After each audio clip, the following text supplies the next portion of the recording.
Hello hello Vivaan, എല്ലാവർക്കും സുഖാണെന്ന് വിശ്വസിക്കുകയാണ്. ഞാൻ ഫൈസൽ സി എ, വിംബിൾ അക്കാദമിയുടെ ഡയറക്ടറാണ്. വിംബിൾ അക്കാദമിയുടെ കീഴിലായിട്ട് എല്ലാ ദിവസവും വ്യത്യസ്തമായിട്ടുള്ള വെബിനാറുകൾ സംഘടിപ്പിച്ചു വരുന്നു. അതിൻ്റെ ഭാഗമായി ഇന്ന് നമ്മൾ സംഘടിപ്പിക്കുന്ന സെക്ഷുവൽ ഗ്രൂമിംഗ് എന്ന വളരെ റെലവൻ്റ് ആയിട്ടുള്ള ഒരു ടോപ്പിക്കിനെ അധികരിച്ചുകൊണ്ടുള്ള ഒരു വെബിനാർ ഇവിടെ സമാരംഭം കുറിക്കുകയാണ്. ആ ഒരു വെബിനാറിലേക്ക് എത്തിച്ചേർന്നിട്ടുള്ള പ്രിയപ്പെട്ട എല്ലാ കൂട്ടുകാർക്കും ഞാൻ ആദ്യമേ തന്നെ എൻ്റെ ഹൃദ്യമായ സ്വാഗതം അറിയിക്കുകയാണ്. ഇന്നത്തെ കാലത്ത് നമ്മൾ ഓരോരുത്തരും അപ്ഡേറ്റഡ് ആവുക, അതേപോലെ തന്നെ വ്യത്യസ്തമായിട്ടുള്ള വിഷയങ്ങളെക്കുറിച്ച് അവഗാഹങ്ങളുള്ള ആളുകളാവുക എന്നുള്ളത് ഏറ്റവും പ്രധാനപ്പെട്ട ഒരു കാര്യമാണ്. നമുക്കറിയാം, വ്യത്യസ്തമായിട്ടുള്ള തട്ടിപ്പുകൾ നടന്നുകൊണ്ടിരിക്കുന്ന ഒരു കാലഘട്ടമാണ്. അടുത്തൊരു ന്യൂസിൽ കണ്ട സമയത്ത് ഒരു മതവിഭാഗത്തിന്റെ വളരെ പ്രധാനപ്പെട്ട ഒരു പൊസിഷനിൽ ഇരിക്കുന്ന ഒരാളാണ്. അപ്പൊ അദ്ദേഹത്തിന് ഒരു വാട്സപ്പിൽ ഒരു മെസ്സേജ് വന്നു. അദ്ദേഹത്തിന് മെസ്സേജ് വന്നത് നോർത്ത് ഇന്ത്യ ആ ഭാഗത്ത് അവിടെ നിന്നാണ്. അപ്പൊ അദ്ദേഹത്തോട് അതിൽ മെസ്സേജിൽ ഇട്ടിട്ടുള്ളത്, നിങ്ങൾ ഏതോ ഒരു കേസിൽ കുടുങ്ങിയിട്ടുണ്ട്, അപ്പൊ അതുകൊണ്ട് തന്നെ പെട്ടെന്ന് തന്നെ നിങ്ങൾ അതുമായി ബന്ധപ്പെട്ടുള്ള കാര്യങ്ങളിലേക്ക് വരണം എന്നൊക്കെ പറഞ്ഞിട്ടാണ് ആ മെസ്സേജ് വന്നിട്ടുള്ളത്. അപ്പോൾ അതിന്റെ കേസുമായി ബന്ധപ്പെട്ടിട്ടുള്ള കോടതിയുടെ നോട്ടീസും മറ്റൊക്കെ വാട്സപ്പിൽ അയച്ചു കൊടുത്തു. അങ്ങനെ ഇദ്ദേഹം അത് വിശ്വസിക്കുകയാണ്. അങ്ങനെ അദ്ദേഹത്തെ അതുമായി അനുനയിപ്പിച്ചുകൊണ്ട് ഒരുപാട് നേരം അവരതുമായി ബന്ധപ്പെട്ട് അദ്ദേഹത്തിന്റെ ഒരുപാട് പൈസകൾ, ബാങ്കിലുള്ള പൈസകൾ ട്രാൻസ്ഫർ ചെയ്ത് ഏകദേശം 25 ലക്ഷത്തോളം വരുന്ന ഒരു പൈസ അദ്ദേഹത്തിന്റെ കയ്യിൽ നിന്ന് അത്തരം ആളുകൾ മേടിച്ചെടുക്കുന്ന ഒരു സാഹചര്യം ഉണ്ടായി. എന്നിട്ട് അദ്ദേഹം മാധ്യമങ്ങളുടെ മുമ്പിലൊക്കെ വന്ന് പറയുന്ന സമയത്ത്, പലപ്പോഴും എന്തുകൊണ്ടാണ് ഇങ്ങനെ തട്ടിപ്പുകൾ സംഭവിക്കുന്നത്? നമ്മൾ വ്യത്യസ്തമായിട്ടുള്ള വിഷയങ്ങൾ, നമ്മുടെ നാട്ടിൽ നടക്കുന്ന അതല്ലെങ്കിൽ ഇങ്ങനെ നടന്നുകൊണ്ടിരിക്കുന്ന വ്യത്യസ്തമായിട്ടുള്ള വിഷയങ്ങളെ കുറിച്ച് നമ്മൾ ബോധവാന്മാരല്ലേ? ഇങ്ങനെ ബോധവാന്മാരല്ലെങ്കിൽ ഒരൊറ്റ OTP മതി, അല്ലെ? ഒരു OTP കൊണ്ട് നമ്മളുടെ ജീവിതം കുട്ടിച്ചോറാകും. അപ്പോ പലപ്പോഴും നമ്മൾ അതിൽ അവെയർ അല്ല. അതൊക്കെ എവിടെയെങ്കിലുമൊക്കെ നടക്കുന്നതാണല്ലോ. നമ്മൾ പ്രളയം വരുന്നതിന് മുമ്പൊക്കെ നമ്മളുടെ ഒരു ചിന്ത, അതൊക്കെ എവിടെയെങ്കിലുമൊക്കെ നടക്കുന്ന ഒരു സംഭവമാണ്, ഇവിടൊക്കെ എങ്ങനെ വരാൻ എന്നൊക്കെ ഒരു ചിന്തകളാണ്. അപ്പോൾ പലപ്പോഴും നമുക്ക് വ്യത്യസ്തമായിട്ടുള്ള വിഷയങ്ങളിൽ നമ്മൾ ഇപ്പോഴും നമ്മൾ ഓരോരുത്തരും നമ്മൾ വലിയ ആളുകളാണെന്നൊക്കെ ചിന്തിക്കുന്നെങ്കിൽ പോലും നമ്മൾ ഇപ്പോഴും പല വിഷയങ്ങളിലും അപ്ഡേറ്റഡ് അല്ല, നമുക്കറിയില്ല. അതിൽ ഏറ്റവും പ്രധാനപ്പെട്ട, ഞാൻ അതിലേക്ക് വരാനുള്ള ഒരു കാരണം, പലപ്പോഴും നമ്മൾ പോലും അറിയാത്ത ഒരു മേഖലയാണ് ഈ ഒരു സെക്ഷൽ ഗ്രൂമിങ്. അപ്പൊ സെക്ഷൽ ഗ്രൂമിങ് കേവലം നമ്മുടെ കുടുംബവുമായി ബന്ധപ്പെട്ടോ വ്യക്തികളുമായി ബന്ധപ്പെട്ടോ മാത്രമല്ല വരുന്നത്. മറിച്ച് ഇന്ന് ഏറ്റവും കൂടുതൽ ആളുകൾ ജീവിക്കുന്നത് എവിടെയാണ്? സോഷ്യൽ മീഡിയയിലാണ്. സോഷ്യൽ മീഡിയയിലൂടെയും ഈ ഒരു സെക്ഷൽ ഗ്രൂമിങ് ഉണ്ടാകാം. ഇൻസ്റ്റയിലൂടെ, അതേപോലെ തന്നെ ഫേസ്ബുക്കിലൂടെ ഒക്കെ ആളുകൾ നിങ്ങളിലേക്ക് ഒരു ലൈംഗിക ഒരു ദുരുപയോഗം എന്ന ഉദ്ദേശത്തോടു കൂടി ഒരു അറ്റാച്ച്മെന്റ് രൂപപ്പെടുത്തുകയും അതിലേക്ക് എത്തുകയും ഒക്കെ ചെയ്യുന്ന സാഹചര്യങ്ങൾ നിലവിൽ ഒരുപാട് കേസുകൾ നമ്മൾ കണ്ടുകൊണ്ടിരിക്കുന്ന ഒരു കാലഘട്ടമാണ്. കൗൺസിലേഴ്സിനും സൈക്കോളജിസ്റ്റിനും ഒക്കെ അത്തരം വിഷയങ്ങളിൽ കൂടുതൽ കേസുകളുമായി ബന്ധപ്പെട്ട് സംസാരിക്കാനും പറയാനും ഒക്കെ ഉണ്ടാകും. അപ്പോൾ സെക്ഷൽ ഹെൽത്ത് എഡ്യൂക്കേഷൻ എന്നുള്ളത് ഇന്നത്തെ കാലത്ത് വളരെ പ്രധാനപ്പെട്ട ഒരു ഘടകമാണ്.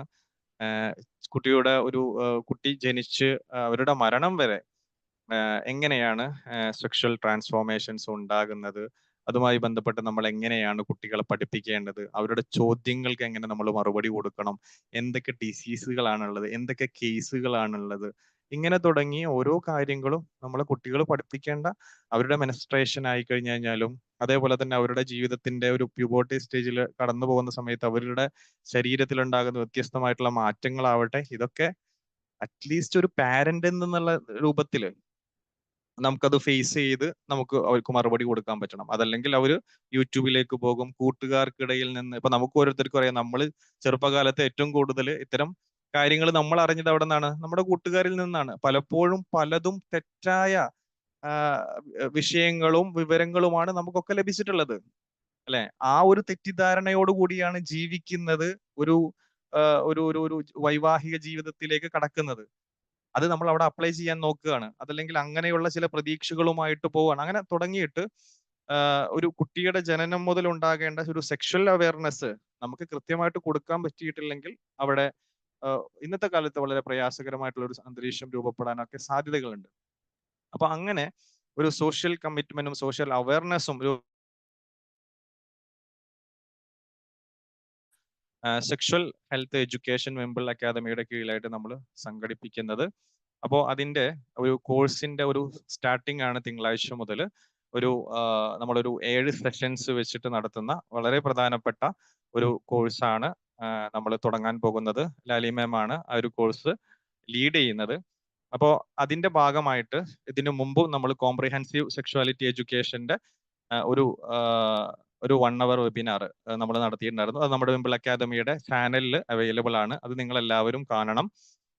അതേപോലെ തന്നെ അതിനോടനുബന്ധിച്ച് ഒരു സെക്കൻഡ് സൗജന്യ വെബിനാറാണ് നമ്മളിപ്പോൾ സംഘടിപ്പിക്കുന്നത്, സെക്ഷൽ ഗ്രൂമിംഗ്.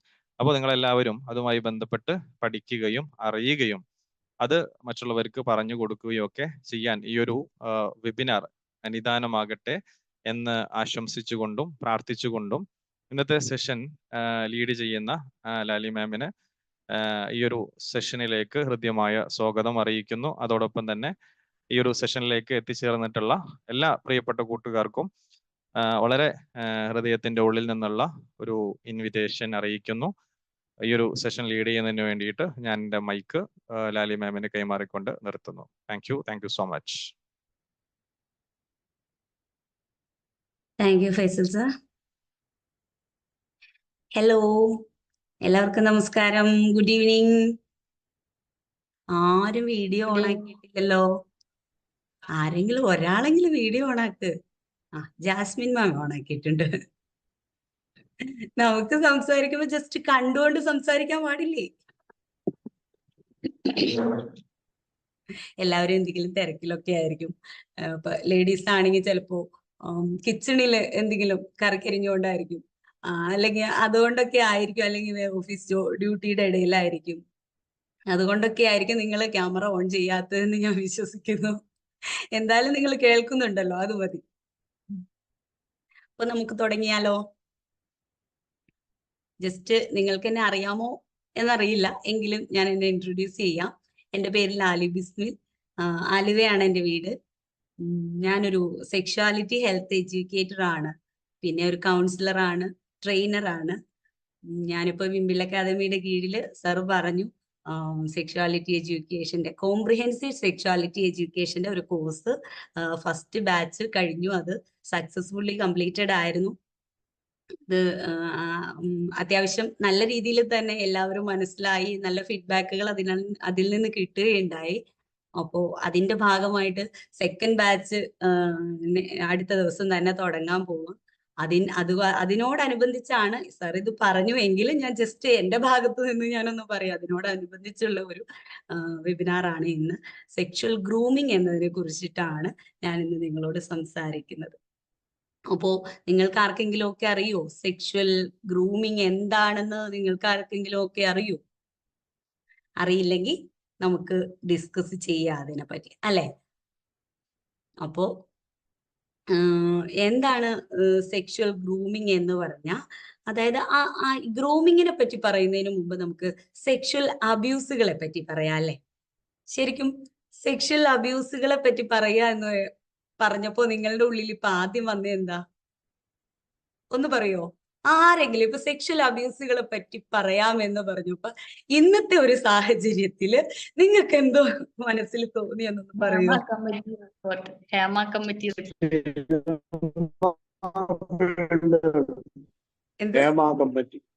ഹേമ കമ്മിറ്റി. അതായത് ഓക്കെ താങ്ക് യു സർ. അതായത് ഇപ്പൊ നിങ്ങളൊക്കെ എല്ലാരും പലരും മനസ്സിലൊന്നും ചിലപ്പോ ചിന്തിച്ചിട്ടുണ്ടാവാം, അതായത് രാവിലെ എണീറ്റ് മൊബൈൽ ഒന്ന് ഓപ്പൺ ചെയ്യാമെന്ന് വിചാരിച്ച് ആരൊക്കെ എനിക്ക് മെസ്സേജ് ഇട്ടിട്ടുണ്ടെന്ന് അറിയാൻ വേണ്ടി മൊബൈൽ ഒന്ന് ഓപ്പൺ ചെയ്യുമ്പോഴായിരിക്കും ദേ വരുന്നു ഹേമ കമ്മിറ്റി, കുറേ അബ്യൂസർമാരുടെ മീറ്റു തരംഗം, അല്ലെ? അപ്പൊ കുറേ ആളുകളുടെ ടിവിയിൽ ന്യൂസ് ഒന്ന് കാണാമെന്ന് വെച്ചാലും അവിടെയും ഈ സെക്ഷൽ അബ്യൂസുകളുടെ ഒരു പെരുമഴക്കാലം തന്നെ ഇപ്പൊ നടന്നുകൊണ്ടിരിക്കുക, അല്ലെ? അപ്പോഴാണ് വിംബിൾ അക്കാദമിയിൽ വന്നപ്പോ അതേ കിടക്കണു അവിടെയും സെക്ഷൽ അബ്യൂസ്.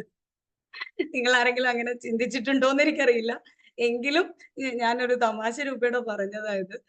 അപ്പോ എന്തായാലും നമ്മള് ഇപ്പോ ഈ ഒരു കേരളത്തില് ഇത്രയും ഒരു മീ ടു തരംഗം ഇങ്ങനെ ആഞ്ഞടിച്ചുകൊണ്ടിരിക്കുന്ന ഒരു സമയത്ത് നമുക്ക് സെക്ഷൽ അബ്യൂസുകളെ പറ്റി പറയാതെ പോവാൻ തരമില്ല. ഈ സെക്ഷൽ ഗ്രൂമിങ് പറയുന്നതിന് മുമ്പ്, അതായത് എന്താണ് സെക്ഷൽ അബ്യൂസ്? പ്രായപൂർത്തിയായ ഒരു വ്യക്തി, അത് കുട്ടികളോടോ മുതിർന്നവരോടോ ഒക്കെ കാണിക്കുന്ന ലൈംഗികമായ എന്ത് പ്രവൃത്തിയും എന്താണ്? ലൈംഗിക ചൂഷണമാണ്. ശരിക്കും സാധാരണ എന്താണ് നമ്മൾ വിചാരിക്കുന്നത്? റേപ്പ്, ബലാത്സംഗം, അത് മാത്രമാണ് സെക്ഷൽ അബ്യൂസ് എന്നാണ് നമ്മളൊക്കെ സാധാരണ കരുതിയിരിക്കുന്നത്. പക്ഷെ ഞാൻ പറഞ്ഞത് ആ ഒരു സെന്റൻസ് ഒന്ന് ശ്രദ്ധിച്ച് കേൾക്കണം. ലൈംഗികമായ എന്ത് പ്രവൃത്തിയും ലൈംഗിക ചൂഷണമാണ്. അപ്പോ നമ്മുടെ ഈ കൊച്ചു കേരളം മീറ്റു തരംഗത്തിലൂടെ ഇപ്പൊ കടന്നു പോകുന്ന സമയമല്ലേ. അപ്പോ ശരിക്കും എപ്പോഴാണ് ഈ മീറ്റു തരംഗം ആദ്യമായിട്ട് നമ്മുടെ ഈ ലോകത്ത് തന്നെ വന്നത്? 2006 ആദ്യമായിട്ട് 2006 ഒരു ഒരു ആക്ടിവിസ്റ്റ് ആയ ഒരു തരാന ബർക്ക് എന്ന ഒരു ലേഡി ആക്ടിവിസ്റ്റ് ആണ്. അവരാണ് ഈ മീറ്റു എന്ന ഒരു ഇതിന് തുടക്കം കുറിച്ചത്. ലോകത്ത് തന്നെ 2006 ഇതിന് തുടക്കം കുറിച്ച്. അതിനുശേഷം ഹലോ, അതെ അതെ അതെ അമേരിക്കയിലായിരുന്നു ആ സംഭവം നടന്നത്. അമേരിക്കയിലെ ഒരുപാട് ആളുകള് സഹപ്രവർത്തകരിൽ നിന്നും ഒക്കെ ചൂഷണം നേരിട്ടതിനെ പറ്റി മീറ്റു എന്ന ഇതിലൂടെ പറയുകയുണ്ടായി. അന്ന് അങ്ങനെ ആദ്യമായിട്ട് ലോകത്ത് അങ്ങനെ നടന്നു. ഇത് 2017 ആയപ്പോഴേക്കും ഇത് ശരിക്കും കൊടുമ്പിരിക്കൊണ്ടു എന്ന് തന്നെ പറയാം. 2017 ഇതിന്റെ ഒരു വൻ ശക്തമായ ഒരു പ്രതിഷേധം തന്നെ സോഷ്യൽ മീഡിയയിലൂടെ 2006 സോഷ്യൽ മീഡിയ അത്ര സജീവമായിരുന്നില്ലല്ലോ നമ്മളൊന്നും. അപ്പോ ഇപ്പോ നമ്മളൊക്കെ സോഷ്യൽ മീഡിയയിൽ സജീവമായി. 2017 ആയപ്പോഴേക്കും സോഷ്യൽ മീഡിയയിലൂടെ ഇതൊക്കെ ഒരുപാട് സജീവമായ ആളുകളൊക്കെ അപ്പോ 2017 ഇന്ത്യയിലും അതിന്റെ അലയൊലികളൊക്കെ വന്നിരുന്നു. പലരും ഇന്ത്യയിലെ പലരും സിനിമാ ഫീൽഡിൽ നിന്നും അല്ലാതെയും ഒക്കെ എന്താണ് ഈ മീറ്റു ഹാഷ്ടാഗില് എല്ലാവരും ചേർന്നിരുന്നു. അപ്പോൾ ഹാഷ്ടാഗ് ഇട്ട എല്ലാവരും മീറ്റു സംഭവം സഹപ്രവർത്തകരിൽ നിന്നും ഒക്കെ ചൂഷണം നേരിട്ടവരൊക്കെ അതിനെപ്പറ്റി സംസാരിക്കുകയുണ്ടായി. ഇപ്പോ ഇന്നെന്താണ് 2024 ഓഗസ്റ്റ് മാസത്തിൽ ഹലോ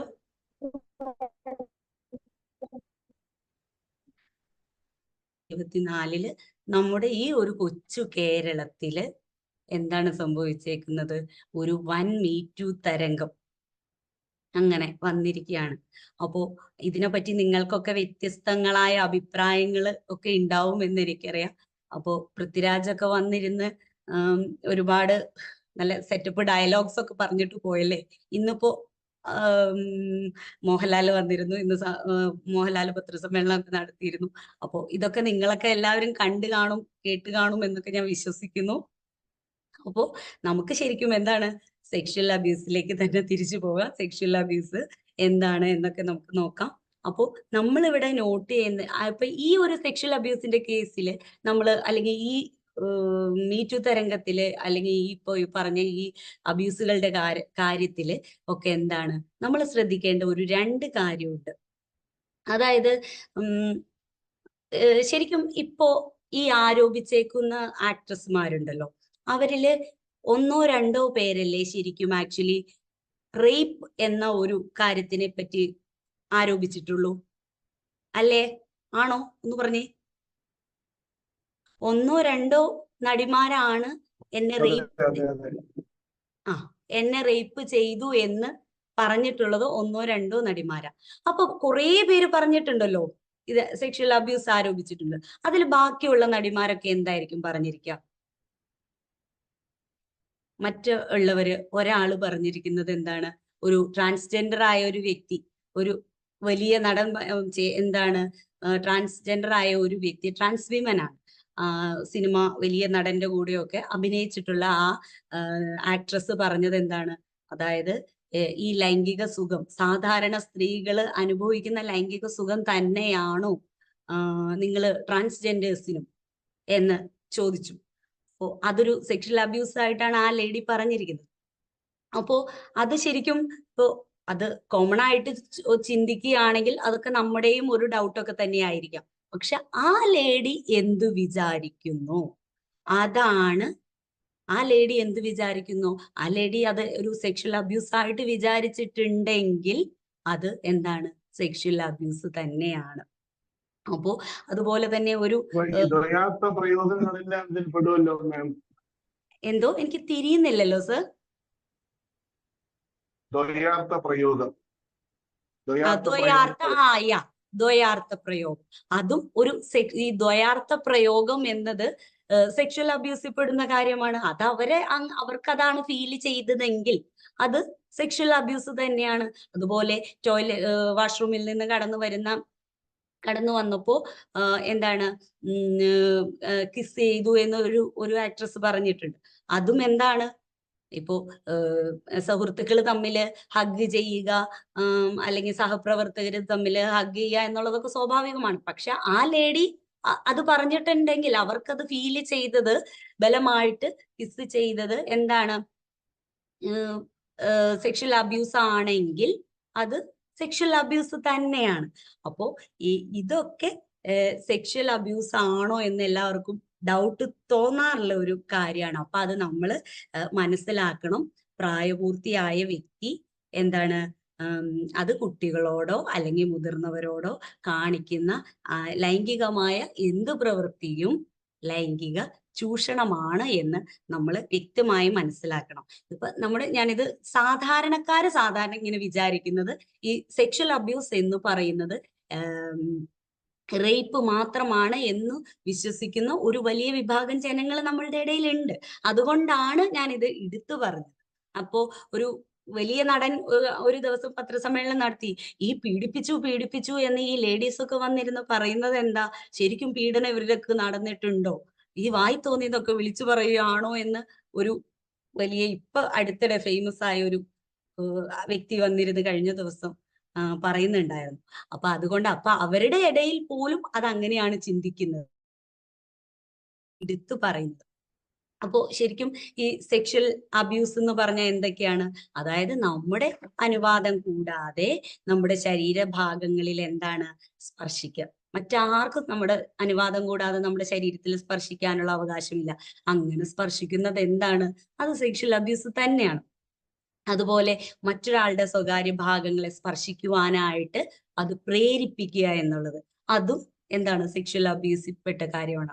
അതുപോലെ എന്താണ്, ലൈംഗികമായ ചിത്രങ്ങളോ അല്ലെങ്കിൽ വീഡിയോയോ ഫോട്ടോയോ ഒക്കെ നമ്മുടെ എടുക്കുക എന്നുള്ളത് എന്താണ്, അതും സെക്ഷൽ അബ്യൂസിൽ പെടുന്ന കാര്യമാണ്. അതുപോലെ തന്നെ അവര് നമ്മുടെ എടുക്കുന്നത് പോലെ തന്നെ അവര് നമ്മളെ കാണിച്ചു തരികയാണ്. ഇങ്ങനെ വീഡിയോയും ഫോട്ടോയും ഒക്കെ കാണിച്ചിട്ട് നമ്മളെ കാണിച്ചു തരികയാണ്, ഇത് കണ്ടോ എന്ന് പറഞ്ഞ് നമ്മളെ കാണിച്ചു തന്നു നോക്കി. അപ്പൊ അതും നമുക്ക് സെക്ഷൽ അബ്യൂസിൽ പെടുത്താവുന്ന കാര്യമാണ്. അതുപോലെ പിന്നെ എന്താണ്, ലൈംഗിക ചുവയോടെയുള്ള സംഭാഷണങ്ങൾ നടത്തുക, ഇതൊക്കെ എന്താണ്, സെക്ഷൽ അബ്യൂസിൽപ്പെട്ട കാര്യമാണ്. അത് നമ്മുടെ നിയമം അനുസരിച്ച് ഇതൊക്കെ എന്താണ്, സെക്ഷൽ അബ്യൂസിൽ പെടുന്ന കാര്യമാണ്. അപ്പോ ഇതൊക്കെയാണ് സെക്ഷൽ അബ്യൂസ് എന്ന് പറയുന്നത്.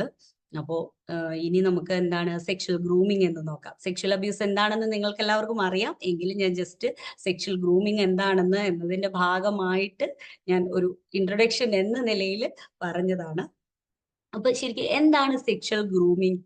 നമ്മളിപ്പോ സെക്ഷൽ അബ്യൂസ് എന്താന്ന് പറഞ്ഞു. അപ്പോൾ ഇങ്ങനെയുള്ള സെക്ഷൽ അബ്യൂസ് നടത്തുന്നതിന് മുമ്പ് എന്താണ്, അബ്യൂസർ അബ്യൂസ് ചെയ്യുന്ന ആളെ അബ്യൂസർ എന്നാണല്ലോ പറയുന്നത്. അബ്യൂസർ കുട്ടിയുമായോ അല്ലെങ്കിൽ ആ വ്യക്തിയുമായോ എന്താണ്, ചിലപ്പോ അവരുടെ കുടുംബമായോ ഒക്കെ അവരെ ലൈംഗിക ദുരുപയോഗം ചെയ്യുക എന്ന ഒരു ലക്ഷ്യത്തോടു കൂടി ഒരു വൈകാരികമായ ബന്ധം സ്ഥാപിക്കുക, ഒരു ഇമോഷണലി അറ്റാച്ച്മെന്റ് അവരുമായിട്ട് ആവുക, അതാണ് എന്ത് പറയുന്നത്, സെക്ഷൽ ഗ്രൂമിങ് എന്ന് പറയുന്നത്. അപ്പോ ശരിക്കും ഈ ഗ്രൂമിങ് എന്ന വേർഡിന്റെ അർത്ഥം എന്താണ് ശരിക്കും? ഒരു മിനിറ്റ്.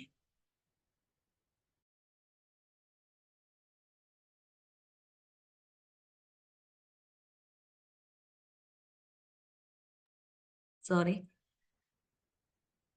അപ്പോ എന്താണ് ലൈംഗിക എന്താ ഗ്രൂമിങ് എന്ന് പറയുന്നത് എന്ന്? അതായത് ഗ്രൂമിങ്ങിന്റെ മീനിങ് എന്താണ്? അതായത് ഒരുക്കുക അല്ലെങ്കിൽ ഒരുങ്ങുക എന്നതൊക്കെയാണല്ലേ ഗ്രൂമിങ് എന്ന് വെച്ചാൽ നമ്മൾ അർത്ഥമാക്കുന്നത്.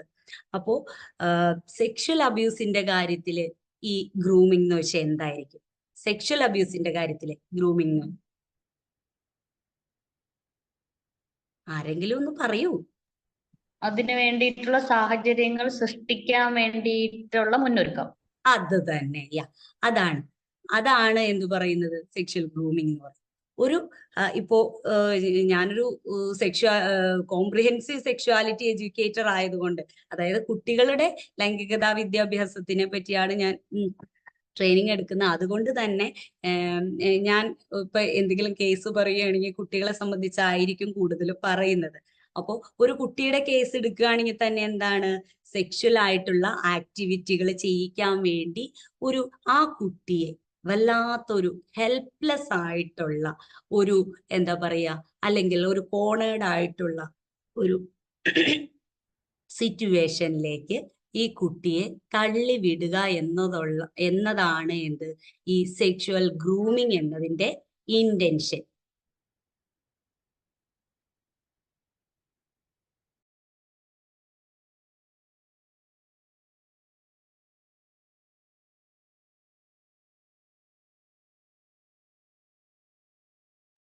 മൈക്ക്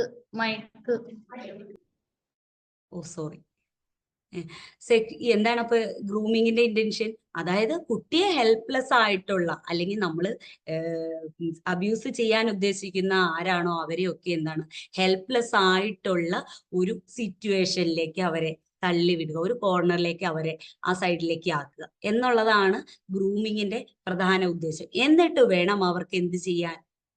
അബ്യൂസ് ചെയ്യാൻ. അപ്പൊ ഇതെങ്ങനെയാണ് ശരിക്കും ചെയ്യുന്നത്?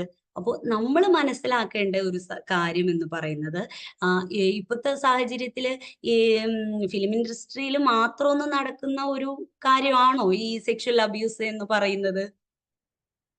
അല്ല. ഇതൊക്കെ എന്താണ്? ഈ സെക്ഷൽ അബ്യൂസ് എന്നത് നമ്മുടെ നമ്മുടെ ഈവൻ ബസ്സിൽ നടക്കുന്നുണ്ട്, അല്ലെ? ട്രെയിനുകളിൽ നടക്കുന്നുണ്ട്, അതുപോലെ മറ്റെല്ലാ തരം ജോലി സ്ഥലങ്ങളിലും നടക്കുന്നുണ്ട്, അതുപോലെ ഉത്സവ പറമ്പുകളിൽ നടക്കുന്നുണ്ട്, പള്ളി പെരുന്നാൾ നടക്കുന്നു, സെക്ഷൽ അബ്യൂസുകൾ നടക്കുന്നുണ്ട്, അല്ലേ? പക്ഷേ പണ്ടത്തെ സാഹചര്യങ്ങളൊക്കെ കുറെ മാറിയിട്ടുണ്ട്. ഇപ്പോ ബസ്സിലെ കാര്യം പറയുകയാണെങ്കിൽ, മുമ്പ് കാലങ്ങളിൽ നമ്മുടെ കുട്ടികളൊക്കെ എവിടെയാണ്? ഇപ്പോ 90s കിഡ്സ് ഒക്കെ ആണെങ്കിൽ പറയാം, അന്നൊക്കെ അധികം സ്കൂൾ ബസ്സുകളൊന്നും ഇല്ലായിരുന്നു. അപ്പൊ നമ്മൾ എന്താണ് ചെയ്തത്? നമ്മൾ പ്രൈവറ്റ് ബസ്സുകളിൽ ഒക്കെയാണ് കൂടുതലും യാത്ര ചെയ്തുകൊണ്ടിരുന്നത്. അപ്പോൾ ഞാൻ പഠിച്ച കാലത്തൊക്കെ 2 സ്കൂൾ ബസ്സൊക്കെയാണ് ഒരു 10,000, 2,000, 3,000 ഒക്കെ പഠിക്കുന്ന കുട്ടികൾ പഠിക്കുന്ന സ്കൂളിലുള്ളത്. ആകെപ്പാടെ 2 ബസ്സൊക്കെ ആയിരിക്കും, അതും എന്റെയൊക്കെ ഹൈസ്കൂൾ കാലഘട്ടങ്ങൾ. പക്ഷെ ഇന്ന് അങ്ങനെയാണോ? ഇന്ന് എന്റെ മക്കൾ പഠിക്കുന്ന സ്കൂളിൽ 35 സ്കൂൾ ബസ് ഉണ്ട്.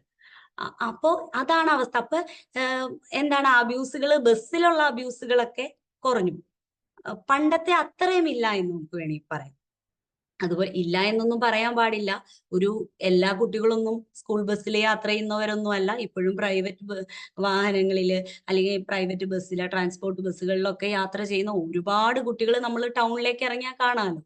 അത് ഇല്ല എന്നൊന്നും നമുക്ക് തീർത്ത് പറയാൻ പറ്റത്തില്ല. എങ്കിലും കുട്ടികൾ കുറച്ചൊക്കെ പ്രതികരിക്കാൻ പഠിച്ചിട്ടുണ്ട് എന്ന് എനിക്ക് തോന്നുന്നു. പക്ഷെ അങ്ങനെയൊക്കെയാണ്, കാലമൊക്കെ മാറി. പക്ഷെ എങ്കിലും നമ്മുടെ വീടുകളിൽ ഇവിടെയൊക്കെ അബ്യൂസുകൾ നടക്കുന്നുണ്ടെങ്കിലും നമ്മൾ മനസ്സിലാക്കേണ്ട ഒരു കാര്യമുണ്ട്. ഇവിടെയൊക്കെ നടക്കുന്നതിനേക്കാൾ കൂടുതൽ സെക്ഷൽ അബ്യൂസ് എവിടെ? നമ്മുടെയൊക്കെ കുടുംബങ്ങളിൽ ഒക്കെ നടക്കുന്നുണ്ട്. അതായത് ഒരു 97% കേസുകളും കുടുംബങ്ങളിൽ തന്നെ നടക്കുന്നു എന്നുള്ളതാണ്. അതൊരു സത്യമായ കാര്യം. ഇത് ഞാൻ പറഞ്ഞ കാര്യമൊന്നുമല്ല, ഇതൊക്കെ സ്റ്റാറ്റിസ്റ്റിക്സ് പറയുന്നതാണ്. ഇത് കുട്ടികളുടെ ഇടയിൽ നടത്തിയ പഠനത്തിൽ പറയുന്നതാണ്. പക്ഷെ ഇതൊക്കെ വീടുകളിൽ നടന്ന റിപ്പോർട്ട് ചെയ്യപ്പെടുന്നില്ല എന്നുള്ളതാണ് സത്യം. അപ്പോൾ സാധാരണ ഇങ്ങനെ നമ്മൾ അറിയുന്നത് എവിടെ? ബസ്സിൽ നടന്നത്, ട്രെയിനിൽ നടന്നത്, അല്ലെങ്കിൽ അങ്ങനെയുള്ള കാര്യങ്ങൾ മാത്രമാണ് നമ്മൾ അറിയുന്നുള്ളൂ. പക്ഷെ അപ്പൊ ഇവിടെ ഈ കുടുംബങ്ങളിൽ നടക്കുന്ന അബ്യൂസിന് സ്ട്രേഞ്ചേഴ്സ് ആണോ ശരിക്കും പ്രശ്നം? ഒരിക്കലുമല്ല. സ്ട്രേഞ്ചേഴ്സ് അല്ല അവിടെ പ്രശ്നം. അതായത് ഇപ്പൊ ആലുവയിലെ ഒരു സംഭവം എടുത്തു കഴിഞ്ഞാൽ ഒരു സ്ട്രേഞ്ചർ ആയിരുന്നു, ഒരു പരിചയമില്ലാത്ത ഒരു വ്യക്തി ആ കുട്ടിയെ വന്ന് വിളിച്ചുകൊണ്ട് എല്ലാവരും അറിഞ്ഞ സംഭവമാണല്ലോ ആലുവയില്. അപ്പോൾ ആ കുട്ടിയെ വിളിച്ചുകൊണ്ട് പോവുകയും ആ കുട്ടിക്ക് എന്താണ് ഒരു ചോക്ലേറ്റ്സ് വാങ്ങിച്ചു കൊടുക്കുക ചെയ്തത്. ക്യാമറയിലൂടെ CCTV-യിലൂടെ അത് കണ്ടല്ലോ. ചോക്ലേറ്റ്സ് കടയിൽ കയറി വാങ്ങിച്ചു കൊടുക്കുകയും ആ കൊച്ചിനെ വിളിച്ചുകൊണ്ട് ആലുവ മാർക്കറ്റിലേക്ക് പോവുകയൊക്കെ ചെയ്യും. അങ്ങനെയാണ് അബ്യൂസ് ചെയ്യുകയും ആ കുഞ്ഞ് മരിക്കാനുണ്ടായ സാഹചര്യവും ഒക്കെ. അപ്പോൾ ഇത് പക്ഷെ അങ്ങനെയല്ല.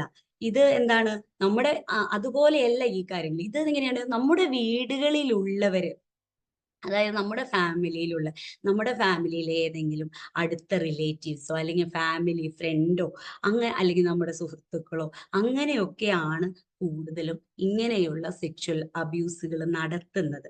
അപ്പോൾ അതിനു വേണ്ടിയിട്ട് അവര് അങ്ങനെയുള്ള ആളുകള് ചാടിക്കേറി ഒരു കുട്ടിയുടെ പ്രൈവറ്റ് പാർട്ടിൽ പോയി ടച്ച് ചെയ്യും. നിങ്ങൾക്ക് തോന്നുന്നുണ്ടോ? നമ്മുടെ അത്യാവശ്യം അറിയുന്ന അല്ലെങ്കിൽ നമ്മുടെ വീട്ടിൽ സ്ഥിരമായിട്ട് വരുന്ന ഒരു വ്യക്തി, അല്ലെങ്കിൽ നമ്മുടെ ഫാമിലി ഫ്രണ്ട്, അല്ലെങ്കിൽ നമ്മുടെ കസിൻസിൽ ആരെങ്കിലും, ഇവരൊക്കെ വന്ന് നമ്മുടെ കുട്ടിയുടെ പ്രൈവറ്റ് പാർട്ടില് ആരെങ്കിലും വന്ന് ഡയറക്റ്റ് പോയി ടച്ച് ചെയ്യുന്നു നിങ്ങൾക്ക് തോന്നുന്നുണ്ടോ? അവരൊന്നും അങ്ങനെ ടച്ച് ചെയ്യില്ല. അങ്ങനെ ടച്ച് ചെയ്താൽ എന്താണ് സംഭവിക്കുക? അങ്ങനെ ടച്ച് ചെയ്തു കഴിഞ്ഞാൽ ഉറപ്പായിട്ടും നമ്മുടെ കുട്ടികൾക്ക് എന്തെങ്കിലും ഒരു ഫീലിംഗ് അവർ കാണിക്കാതിരിക്കില്ലല്ലോ. അവരുറപ്പായിട്ടും ഒരു പക്ഷേ അവര് പറയും, ഒന്നല്ലെങ്കിൽ കരയും, അല്ലെങ്കിൽ ദേഷ്യപ്പെടും, അല്ലെങ്കിൽ വീട്ടില് അമ്മേനോട് പറയും. ഇങ്ങനെയുള്ള ഫീലിങ്സ് ഒക്കെ പ്രകടിപ്പിക്കും അങ്ങനെയൊക്കെ ചെയ്ത. അപ്പോ ഫാമിലി ഫ്രണ്ട്സോ അങ്ങനെയൊന്നും ഡയറക്റ്റ് പോയി അബ്യൂസ് ചെയ്യില്ല. അങ്ങനെയുള്ള സാഹചര്യങ്ങളിലാണ് ഈ സെക്ഷൽ ഗ്രൂമിങ് എന്ന ഒരു കാര്യം കൂടുതലായിട്ട് നടക്കുന്നത്. അപ്പോൾ നിങ്ങൾക്ക് ഇങ്ങനെ ഒരു സാഹചര്യങ്ങൾ ഉണ്ടായിട്ടുണ്ടോ എന്നൊന്നും എനിക്കറിയില്ല. പക്ഷെ സാഹചര്യങ്ങൾ ഉണ്ടാവാത്ത ഒരു വ്യക്തികള് ഉറപ്പായിട്ടും ചിന്തിക്കും, നമ്മുടെ ഫാമിലി ഫ്രണ്ടോ അല്ലെങ്കിൽ നമ്മുടെ കസിൻസോ അങ്ങനെയൊന്നും ആരും ചെയ്യില്ല എന്ന് നിങ്ങളിൽ പലരും ചിന്തിക്കുന്നുണ്ടാവാം. പക്ഷെ അത് സാഹചര്യങ്ങൾ ഉണ്ടാവാത്തത് കൊണ്ടാണ്. ഇപ്പൊ ബെന്യാമിൻ പറഞ്ഞതുപോലെ മുമ്പ് ആടുജീവിതത്തിന്റെ നോവലിൽ എഴുതിയപ്പോ അദ്ദേഹം പറഞ്ഞില്ലേ, നമ്മുടെ മറ്റുള്ളവരുടെ അനുഭവങ്ങള് പറഞ്ഞത് ബെന്യാമിൻ പറഞ്ഞത് എന്തായിരുന്നു? മറ്റുള്ളവരുടെ ഞാനും മറന്നുപോയല്ലോ. മറ്റുള്ളവരുടെ അനുഭവങ്ങളെല്ലാം നമുക്ക് കെട്ടുകഥകളാണ്. കെട്ടുകഥകളാണ്.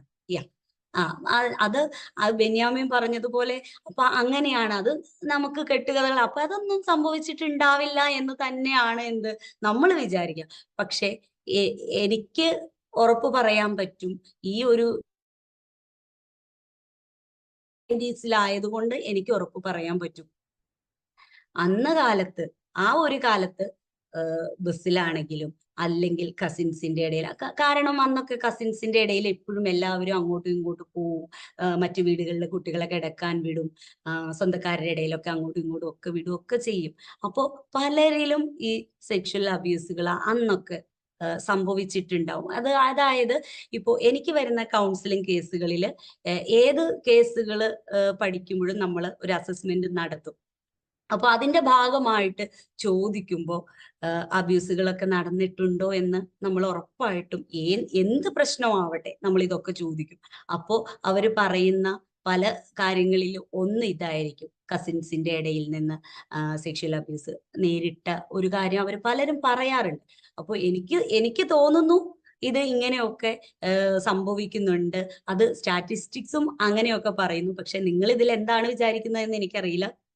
ഒരു പക്ഷെ അങ്ങനെ ഒരു അബ്യൂസ് സംഭവിക്കാത്ത, ഒരിക്കൽ പോലും അങ്ങനെ ഒരു സംഭവിക്കാത്ത വ്യക്തി ചിലപ്പോ ഒരു പക്ഷെ ഇത് എങ്ങനെ എടുക്കുമെന്ന് എനിക്കറിയില്ല.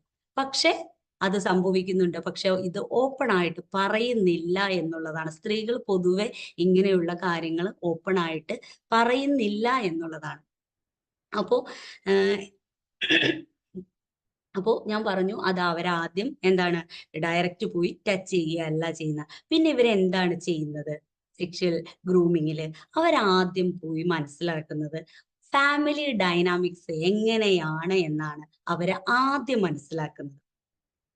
അതായത് ഒരു ഫാമിലിയുടെ പോക്ക് എങ്ങനെയാണ്, അതായത് എന്താണ്, ഒരു യുണൈറ്റഡ് ആയിട്ടുള്ള ഒരു കുടുംബമാണോ, ഫാമിലി ആണോ ഇവര്, അതായത് ഓപ്പൺ ആയിട്ട് കമ്മ്യൂണിക്കേറ്റ് ചെയ്യുന്ന, ഓപ്പൺ ആയിട്ട് നല്ല സ്നേഹങ്ങളൊക്കെ പ്രകടിപ്പിക്കുന്ന, നല്ല സംസാരിക്കുന്ന ഒക്കെ ഒരു കുടുംബമാണോ എന്നാണ് ആദ്യമായിട്ട് ഈ അബ്യൂസർ നോക്കുന്നത്. അതുപോലെ എന്താണ്, എന്ത് തരം റിലേഷൻഷിപ്പാണ് ഈ കുട്ടിക്ക്, ഈ അബ്യൂസ് ചെയ്യാൻ ഉദ്ദേശിക്കുന്ന കുട്ടിക്ക് പേരൻസുമായിട്ട് ഉള്ളത് എന്ന് ഈ അബ്യൂസർ ആദ്യം ചെയ്യുക. അതുകൊണ്ടാണ് പറഞ്ഞത് ഫാമിലി ഡൈനാമിക്സ് ആണ് ഈ അബ്യൂസർ ആദ്യം മനസ്സിലാക്കുന്ന കാര്യം. അപ്പോ ഭയങ്കര അടിപിടിയുള്ള കുട്ടിയുള്ള വീടാണെങ്കിലോ, അല്ലെങ്കിൽ അതുപോലെ ഏത് കാര്യത്തിനും വഴക്ക് പറയുന്ന, അല്ലെങ്കിൽ എന്ത് തെറ്റ് ചെയ്താലും കുട്ടിയെ പണിഷ്മെന്റ് ചെയ്യുന്ന, അങ്ങനെയൊക്കെ ഉള്ള ഒരു കുട്ടിയുടെ വീടാണോ, ആ വീട്ടിൽ അങ്ങനെയാണോ എന്ന് ഈ അബ്യൂസർ എന്ത് ചെയ്യും, നോക്കും. അപ്പോ ചുരുക്കി പറഞ്ഞാൽ എന്താണ്, ഏത് ടൈപ്പ് എൻവിയോൺമെന്റിലാണ് കുട്ടി ജീവിക്കുന്നത് എന്ന് ഈ അബ്യൂസർമാര് നോക്കും. അപ്പൊ ഇവരെന്താണ് ചെയ്യുക, അവര് കുഞ്ഞുമായിട്ട്, ആ കുട്ടിയുമായിട്ട് കൂടുതൽ അറ്റാച്ച്ഡ് ആവാൻ ശ്രമിക്കും. ഒരുപക്ഷെ ആ കുട്ടിക്ക് അങ്ങനെ വീട്ടിലുള്ളവരുമായിട്ട് അങ്ങനെ എന്തെങ്കിലും പ്രശ്നങ്ങളോ അല്ലെങ്കിൽ ഓപ്പൺ ആയിട്ട് സംസാരിക്കില്ലാത്തവരോ ആണെങ്കിൽ അവരെന്ത് ചെയ്യും, കൂടുതൽ ഇതിലേക്ക് അവരങ്ങനെയുള്ളവരെ നോക്കി തന്നെ കോൺസെൻട്രേറ്റ് ചെയ്ത് എടുക്കും. അപ്പോൾ അവര് കൂടുതൽ ആ കുട്ടിയുമായിട്ട് അടുക്കാൻ ശ്രമിക്കുകയും അങ്ങനെ കുട്ടിയുമായിട്ട് ക്ലോസ് ആവുകയും ചെയ്യും. എന്നിട്ടോ അപ്പൊ എന്നും പഠിക്കാത്തതിന് വഴക്ക് പറയുന്ന, അല്ലെങ്കിൽ എന്നും കുസൃതി കാണിക്കുന്ന കുട്ടിയാണെങ്കിൽ ഈ അബ്യൂസർ എന്ത് ചെയ്യും, പേരൻസ് വഴക്ക് പറയുന്ന ആ ഒരു കുട്ടിയാണെങ്കിൽ ഈ അബ്യൂസർ എന്ത് ചെയ്യും, അബ്യൂസർ സാരമില്ല, അതൊന്നും സാരമില്ല, അതൊക്കെ പോട്ടെ, ഇത് എന്തോരം കുട്ടികൾ പഠിക്കാതെ നടക്കണു അല്ലേ, ഇതൊക്കെ അത്രയൊക്കെ ഉള്ളൂ എന്നുള്ള രീതിയിൽ അവര് കുട്ടികളെ ഇങ്ങനെ വല്ലാതെ സോഫ്റ്റ് ആയിട്ട് ബിഹേവ് ചെയ്ത് അവർക്ക് ആവശ്യമായ കെയർ കൊടുത്ത്, അല്ലെങ്കിൽ അവർക്ക് ആവശ്യമായ സപ്പോർട്ട് കൊടുത്ത്, അവരോട് കൂടുതൽ ഇടപഴകി, അപ്പോൾ അങ്ങനെയൊക്കെ ഇവര് പെരുമാറും. ഈ അബ്യൂസർ അങ്ങനെയാണ് ഇവര് ഗ്രൂമിങ് ചെയ്യുന്നത്. അപ്പോ എന്താണ്, അങ്ങനെ ഇങ്ങനെ സംസാരിക്കുമ്പോൾ ഉറപ്പായിട്ടും ഈ വീട്ടിൽ നടക്കുന്ന എല്ലാ കാര്യങ്ങളും കുട്ടി സ്വാഭാവികമായിട്ടും ഈ അബ്യൂസറിന്റെ അടുത്ത് ഡിസ്കസ് ചെയ്യില്ലേ. അവര് അങ്ങനെ കുട്ടി എല്ലാ കാര്യങ്ങളും ഡിസ്കസ് ചെയ്യും. അതിലൂടെ അബ്യൂസർ ഈ വീട്ടിൽ നടക്കുന്ന ഏതൊക്കെ സമയത്ത് എപ്പോഴൊക്കെ അച്ഛൻ അമ്മ പുറത്തു പോകുന്നു, അങ്ങനെ എല്ലാ കാര്യങ്ങളും ഇതിലൂടെ ഈ അബ്യൂസർ മനസ്സിലാക്കുന്നു. അപ്പോഴോ പിന്നെ എന്താണ്, ഇപ്പൊ എക്സാമ്പിൾ പറയുകയാണെങ്കിൽ, കുട്ടിക്ക് നമ്മൾ വീട്ടിൽ ചോക്ലേറ്റ്സ് മേടിച്ചു കൊടുക്കുന്നില്ലെങ്കിൽ ഈ അബ്യൂസർ എന്ത് ചെയ്യും, ചോക്ലേറ്റ്സ് മേടിച്ചു കൊടുക്കും. അപ്പോ എന്താണ്, പിന്നെന്താണ്, അതുപോലെ വേറെ എന്തെങ്കിലും കാര്യത്തിന് അമ്മ അച്ഛനോ വഴക്കൊക്കെ പറയുകയാണെങ്കിൽ, അല്ലെങ്കിൽ എന്തെങ്കിലും ടോയ്സോ അല്ലെങ്കിൽ എന്തെങ്കിലും അവരുടെ ആവശ്യമായ വസ്തുക്കൾ വാങ്ങിക്കാൻ അവർ ക്യാഷ് ചോദിച്ചിട്ട് കൊടുത്തില്ലെങ്കിൽ എന്താണ് അബ്യൂസർ, നീ എന്തിനാ വീട്ടിലൊക്കെ ചോദിക്കാൻ പോണേ, അത് ഞാൻ നിനക്ക് തരൂലേ, നീ എന്തിനാ അതിനാ വീട്ടിലൊക്കെ ചോദിക്കണേ എന്നുള്ള ഒരു റിലേഷൻ അവരുണ്ടാക്കും.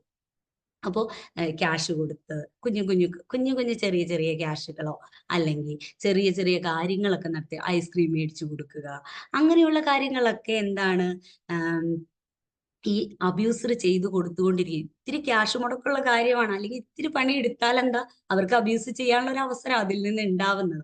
അപ്പൊ അതിനു വേണ്ടിയിട്ട് അവർ അതിനൊക്കെ ട്രൈ ചെയ്യുന്നുള്ളതാണ്. അപ്പോ പിന്നെ എന്താണ്, വീട്ടിൽ നിന്ന് ഈ കുട്ടി എന്തെങ്കിലും ഇത്തിരി ക്യാഷ് എടുത്തു, അപ്പോ വീട്ടില് പേരൻസ് അറിഞ്ഞു, പേരൻസ് അത് വഴക്ക് പറഞ്ഞു. അപ്പോ പിന്നെ അത് അബ്യൂസർ എന്ത് ചെയ്യും, അപ്പോ പറയും, നീ അതിന് വീട്ടിൽ നിന്ന് എടുക്കണ്ട, നീ അത് വീട്ടിൽ നിന്ന് എടുത്തിട്ടല്ലേ ഈ പേരൻസ് വഴക്ക് പറഞ്ഞു, നിനക്ക് എന്തെങ്കിലും ആവശ്യമുണ്ടെങ്കിൽ എൻ്റെ അടുത്ത് ചോദിച്ചൂടെ എന്നുള്ള രീതിയിലൊക്കെ എന്താണ് ഈ അബ്യൂസർ കുട്ടിയോട് പറയും. അപ്പോ ഇങ്ങനെയുള്ള വീട്ടിലെ അടിപിടികളും ബഹളങ്ങളും ഒക്കെ അവരെന്ത് ചെയ്യും, ഇങ്ങനെയുള്ള സിറ്റുവേഷൻസ് ഈ അബ്യൂസർമാരെ എന്ത് ചെയ്യും, മുതലെടുക്കും.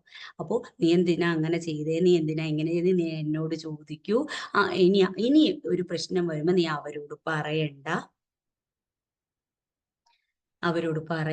അപ്പോ അങ്ങനെയൊക്കെ പറയും. അപ്പൊ അങ്ങനെയാണ്.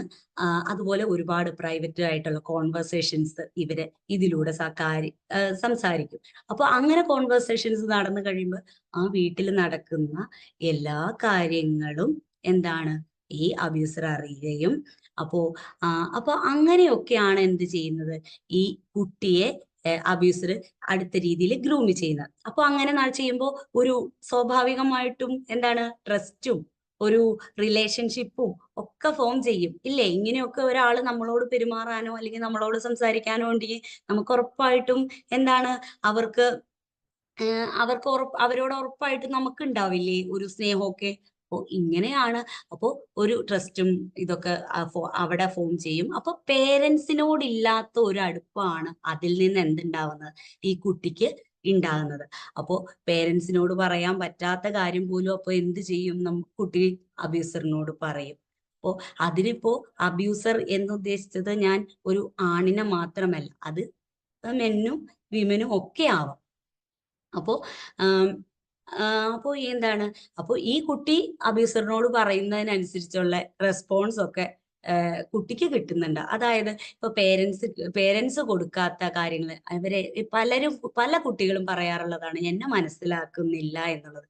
അപ്പോ എന്താണ്, എന്നെ അബ്യൂസറിനെ പറ്റി ഈ കുട്ടിയുടെ ചിന്ത എങ്ങനെയായിരിക്കും, എന്നെ അവര് മനസ്സിലാക്കുന്നുണ്ടല്ലോ, അതുപോലെ എന്നെ ഒരു കാര്യത്തിനും എന്താണ് ജഡ്ജ് ചെയ്യുന്നില്ല അതുപോലെ എനിക്ക് എന്തെങ്കിലും അത്യാവശ്യ കാര്യങ്ങൾക്ക് ക്യാഷ്, എന്റെ കാര്യം വന്നു കഴിഞ്ഞാൽ അത്യാവശ്യം ക്യാഷിന്റെ കാര്യങ്ങളൊക്കെ ഹെൽപ്പ് ചെയ്യാൻ ഈ വ്യക്തിക്ക് അല്ലെങ്കിൽ ഈ അങ്കിളിന് അല്ലെങ്കിൽ ഈ ആന്റിക്ക് പറ്റുന്നുണ്ട്. അതുപോലെ പുറത്തു പോകുമ്പോ എന്താണ് ഐസ്ക്രീം വാങ്ങിച്ചു തരുന്നുണ്ട്. അല്ലെങ്കിൽ എന്താണ് പിന്നെന്താ പറയാ, ഇനിയിപ്പോ പ്യൂബർട്ടിയിലേക്കൊക്കെ ഇത്തിരി മുതിർന്ന കുട്ടികളൊക്കെ ആവുമ്പോൾ ബൈക്ക് റൈഡ് അങ്ങനെയൊക്കെ ഇഷ്ടമായിരിക്കും അല്ലെ? അപ്പൊ ബൈക്ക് റൈഡിന് കൊണ്ടുപോകുന്നുണ്ടാകാം. അതുപോലെ എന്താണ് ഗിഫ്റ്റുകൾ വാങ്ങിച്ചു കൊടുക്കുന്നുണ്ടാവുക. ഇങ്ങനെയുള്ള കാര്യങ്ങളൊക്കെ ഈ സെക്ഷൽ ഗ്രൂമിങ്ങിന്റെ ഭാഗമായിട്ട് നടക്കുന്നുണ്ട്. അപ്പോ എന്താണ് ഇങ്ങനെയുള്ള കാര്യങ്ങളൊക്കെ മറ്റൊരാള് വാങ്ങിച്ചു തരുന്നുണ്ട് എന്ന് ഇങ്ങനെയുള്ള കുട്ടികള് പേരൻസിനോട് പറയുമോ? അവര് പറയില്ല. അത് പറയാത്ത രീതിയിൽ അവരെ മാനിപ്പുലേറ്റ് ചെയ്ത് ആ ഒരു രീതി പറയരുത് കേട്ടോ, ഇങ്ങനെ ഞാനിത് മേടിച്ചു തന്നൂന്ന്, അങ്കിൾ ഇത് മേടിച്ചു തന്നൂന്ന് അമ്മ അറിയരുത് കേട്ടോ, അമ്മ അറിഞ്ഞു കഴിഞ്ഞാൽ എന്താണ് സംഭവിക്കുക, അത് ഇനി വാങ്ങിച്ച് തരരുതെന്ന് എന്നോടും പറയും, നിന്നോടും പറയും, നിന്നെയും വഴക്കു പറയും എന്ന് പറഞ്ഞ് അവരെ അങ്ങനെ ആക്കി ഈ കുട്ടിയെ മാനിപ്പുലേറ്റ് ചെയ്തിട്ടുണ്ടാവും. അപ്പോ പിന്നെ എന്താണ് ചെയ്യുക? അപ്പോ അങ്ങനെ ഈ കുട്ടി ശരിക്കും അവിടെ എന്താ പറയാ പെട്ടു എന്നുള്ള ഒരവസ്ഥയിലേക്ക് ഇവര് എത്തിക്കുക ചെയ്യുക. അപ്പോ അങ്ങനെയൊക്കെ ആ ഒരു പെട്ട അവസ്ഥയിൽ എത്തിക്കഴിയുമ്പോൾ ഇവര് പതിയെ എന്ത് ചെയ്യും, സെക്ഷൽ ആക്ടിവിറ്റികളിലേക്ക് അപ്പോഴാണ് കടക്കുള്ളൂ. ഈ സെക്ഷൽ ഗ്രൂമിങ് എന്നത് ഒരു ദിവസമോ 2 ദിവസം കൊണ്ടോ നടക്കുന്ന ഒരു പ്രോസസ് അല്ല. ഇത് ഒരു പക്ഷെ മാസങ്ങൾ എടുത്തേക്കാം ഈ ഒരു പ്രോസസ്സ് തീരാനായിട്ട്. അപ്പോഴാണ് വിശ്വാസം പിടിച്ചു പറ്റുക എന്നുള്ളതാണ് പ്രധാനമായിട്ട്, ട്രസ്റ്റ് ഒക്കെ പിടിച്ചു പറ്റുക എന്നുള്ളതാണ് ഇതിനകത്ത് പ്രധാനമായിട്ടും അബ്യൂസർമാർ ഉദ്ദേശിക്കുന്നത്. അപ്പോ അങ്ങനെ ഇരിക്കെ ഇവര് സെക്ഷൽ ആക്ടിവിറ്റികളിലേക്ക് കടക്കും. അതായത് കുട്ടിയെ മടിയിലിരുത്താൻ തുടങ്ങും, സ്നേഹത്തോടെ നെഞ്ചോട് ചേർത്ത്, അതുപോലെ പതിയെ മടിയിലിരുത്തുക, അല്ലെങ്കിൽ നമ്മുടെയൊക്കെ ജെനിറ്റൈസില് ടച്ച് ചെയ്യാൻ തുടങ്ങിക്കും. അങ്ങനെയുള്ള കാര്യങ്ങൾ, അതുപോലെ ബ്രസ്റ്റിൽ തൊടാനായിട്ട്, ഇപ്പൊ ബൈക്കിലേക്കൊക്കെ ഇപ്പൊ ഒരു കുട്ടിയെ ബൈക്കിലേക്ക് കയറ്റിയിരുത്തുമ്പോൾ ബ്രസ്റ്റില്, ഇപ്പൊ പെൺകുട്ടിയാണെങ്കിൽ ബ്രസ്റ്റിൽ ടച്ച് ചെയ്യാനായിട്ട് തുടങ്ങും. അങ്ങനെയൊക്കെ തുടങ്ങും. അപ്പൊ തുടങ്ങി കഴിയുമ്പോൾ ആദ്യമൊക്കെ സോറി പറയും. ഈ അബ്യൂസർമാര് സ്വാഭാവികമായിട്ട് ആദ്യമൊക്കെ സോറി പറയും. അതുപോലെ എന്താണ് പിന്നെ മാഗസീൻസ് ഒക്കെ കാണിച്ചിട്ട് എന്ത് പറയും, മാഗസീൻസിലെ പിക്ചേഴ്സ്, ഇങ്ങനെ ഡേർട്ടി പിക്ചേഴ്സ് ഒക്കെ കാണിച്ചത് കൊടുക്കാൻ തുടങ്ങും. ഇത് നിനക്ക് ഇഷ്ടമാണോ എന്ന് ചോദിക്കും. അതുപോലെ അഡൽട്ട് ജോക്കുകൾ പറയാൻ തുടങ്ങും. ഇങ്ങനെയുള്ള കാര്യങ്ങളൊക്കെ ഈ വ്യക്തി അബ്യൂസർ ഈ കുട്ടിയിലേക്ക് എത്തിക്കും. അപ്പോൾ എന്താണ് സംഭവിക്കുക, ഈ കുട്ടി ശരിക്കും എന്താകും, ഒന്നും ഓപ്പൺ ആയിട്ട് പറയാൻ പറ്റാത്ത, എതിര് പറയാൻ പറ്റാത്ത ഒരവസ്ഥയിൽ ശരിക്കും കുട്ടിയെ ഇദ്ദേഹം മാനിപ്പുലേറ്റ് ചെയ്ത് എത്തിക്കും എന്നുള്ളതാണ്.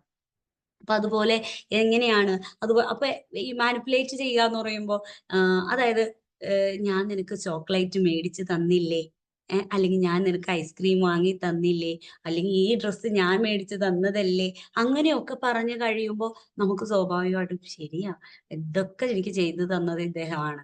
അപ്പോ ഇതൊക്കെ പിന്നെ ആ വ്യക്തി പറയും, അതായത് ഈ ഞാൻ ഡ്രസ്സ് മേടിച്ച് തന്ന കാര്യം, ഈ സാധനങ്ങളൊക്കെ ഞാനാ മേടിച്ച് തന്നത് എന്ന് നിന്റെ വീട്ടിൽ അറിഞ്ഞാലുള്ള അവസ്ഥ എന്തായിരിക്കും എന്ന് ഊഹിച്ചു നോക്കിയേ എന്നൊക്കെ ഇടയ്ക്കിടയ്ക്ക് പറയും. അപ്പൊ ശരിയാ, കുട്ടി ആലോചിക്കുമ്പോ ശരിയാ, ഇതൊക്കെ വീട്ടിലറിഞ്ഞാൽ കൊല്ലൂലേ. അപ്പോ എന്താവും, കുട്ടി ഇങ്ങനെയുള്ള കാര്യങ്ങൾ ഒരിക്കലും വീട്ടിൽ പറയില്ലാത്ത അവസ്ഥയിലേക്ക് തന്നെ ഇദ്ദേഹം മാനിപ്പുലേറ്റ് ചെയ്ത് എത്തിക്കും. അപ്പോ അപ്പോ അങ്ങനെയൊക്കെ പറഞ്ഞ് അതുപോലെ കുട്ടികളുടെ കയ്യിൽ നിന്ന് മൊബൈൽ മേടിച്ചു വെക്കൂ എന്നൊക്കെ പറയില്ല. ഇപ്പൊ മൊബൈലൊക്കെ അത്യാവശ്യം വലിയ കുട്ടികളുടെ കയ്യിലൊക്കെ മൊബൈൽ ഉണ്ടാവും. ആ കുട്ടിയോട്, ഒരു +2 പഠിക്കുന്ന കുട്ടിയോട് പറയുന്നു, ഈ കാര്യങ്ങളൊക്കെ അറിഞ്ഞാൽ നിന്റെ വീട്ടിൽ മൊബൈൽ മേടിച്ചു വെക്കില്ലേ എന്ന് പറഞ്ഞാൽ തന്നെ മൊബൈൽ മേടിച്ചു വെക്കൂലോ എന്ന് വിചാരിച്ച് തന്നെ കുട്ടികൾ എന്ത് ചെയ്യും, ഇങ്ങനെയുള്ള കാര്യങ്ങൾ. അതാണ് ഈ സെക്ഷൽ ഗ്രൂമികൾ പ്രധാനമായിട്ടും അബ്യൂസർമാര് ചെയ്യുന്ന കുറെ കുഞ്ഞു കുഞ്ഞു പ്രവൃത്തികൾ. അപ്പൊ അങ്ങനെയൊക്കെ പറഞ്ഞ് പേടിപ്പിക്കുമ്പോൾ ഒരു പോയിന്റ് എത്തുമ്പോൾ കുട്ടി ശരിക്കും ട്രാപ്ഡ് ആവും. അപ്പോ ഇങ്ങനെ ഒരു പ്രശ്നമുണ്ടെന്ന് കുട്ടിക്ക് എന്താണ് വീട്ടിൽ പറയാൻ പറ്റില്ല. ഗിഫ്റ്റ് തന്ന കാര്യോ അല്ലെങ്കിൽ ബൈക്കിൽ റൈഡ് പോയ കാര്യോ ഒക്കെ കുട്ടി ഇതൊക്കെ വീട്ടിൽ പറയേണ്ടി വരും. ഇങ്ങനെ എനിക്കൊരു സെക്ഷൽ പ്രോബ്ലം ഇയാളുടെ ഭാഗത്ത് നിന്ന് ഉണ്ടായി തുടങ്ങിയിട്ടുണ്ട് എന്ന് വീട്ടിൽ പറയണമെങ്കിൽ അതിനു മുമ്പ് നടന്ന കാര്യങ്ങളൊക്കെ വീട്ടിൽ പറയേണ്ടി വരും. ബൈക്കിൽ റൈഡിന് പോയ കാര്യം പറയേണ്ടി വരും. സ്കൂളിൽ നിന്ന് വരുന്ന വഴിക്ക് ഒരുപക്ഷെ വീട്ടിലേക്ക് ഇയാളായിരിക്കും ഡ്രോപ്പ് ചെയ്യുന്നത്. അങ്ങനെയുള്ള എല്ലാ കാര്യങ്ങളും കുട്ടിക്ക് ഓപ്പൺ ആയിട്ട് പറയേണ്ടി. ചിലപ്പോ ഡ്രസ്സ് വാങ്ങിച്ചു കൊടുത്തിട്ടുണ്ടാവാം, അത് അങ്ങനെ പല കാര്യങ്ങളും ഇദ്ദേഹം ചെയ്തിട്ടുണ്ടോ, ഇതൊക്കെ പറയേണ്ടി വരുമെന്ന പേടി കൊണ്ട് കുട്ടി എന്താണ് ഈ സെക്ഷൽ അബ്യൂസ് തുടങ്ങിയ കാര്യം കുട്ടി വീട്ടില് പറയില്ല. അവര് പേടിച്ച്, അല്ലാതെ ഇപ്പൊ അങ്ങനെയൊക്കെയാണ് ഈ ഗ്രൂമിങ് ശരിക്കും നടക്കുന്നത്. അല്ലാതെ ഡയറക്റ്റ് ആദ്യം പോയി അബ്യൂസർമാര് കുട്ടിയെ പീഡിപ്പിക്കുകയൊന്നുമില്ല. അപ്പോൾ ഇങ്ങനെയുള്ള സെക്ഷൽ അബ്യൂസുകൾ ശരിക്കും പെൺകുട്ടികൾക്ക് മാത്രമാണോ നടക്കുന്നത്? അല്ല. ശരിക്കും ഇങ്ങനെയുള്ള അബ്യൂസുകൾ പെൺകുട്ടികൾക്ക് മാത്രമല്ല, ഇതൊക്കെ ആൺകുട്ടികൾക്കും കൂടുതലായിട്ട് നടക്കുന്നുണ്ട് എന്ന് പഠനങ്ങൾ തെളിയിച്ചിട്ടുള്ളതാണ്. അതുപോലെ ഈ അബ്യൂസർമാരില് ആണുങ്ങൾ മാത്രമാണോ ഉള്ളത്? അല്ല, അവിടെയും അല്ല. അബ്യൂസർമാരില് ലേഡീസും അബ്യൂസർമാരില് ഉണ്ട് എന്നുള്ളതാണ് സത്യം. അപ്പൊ ഇങ്ങനെയൊക്കെയാണ് ഈ കുട്ടികളെ എന്താണ് സെക്ഷൽ ഗ്രൂമിങ് എന്ന ഒരു പ്രോസസ്സ് നടത്തുന്നത് അബ്യൂസർമാര്.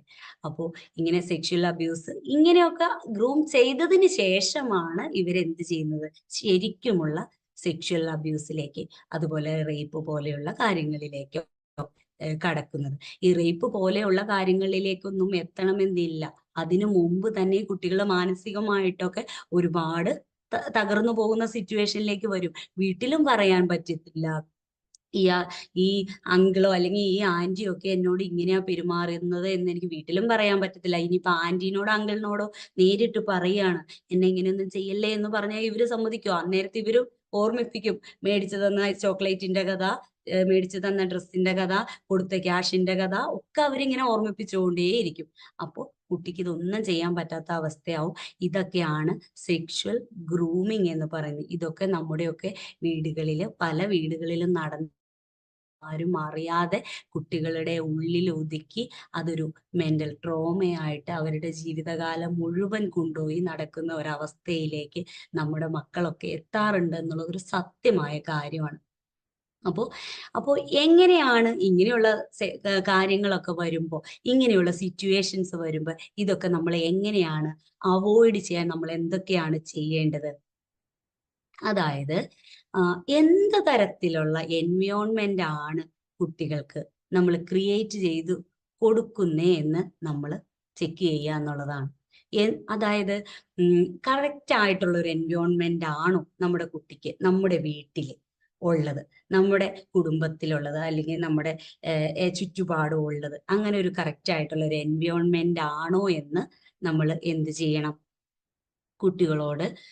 കുട്ടികളെ എന്താണ് നമ്മളൊന്ന് ശ്രദ്ധിക്കണം അതിനെക്കുറിച്ച്.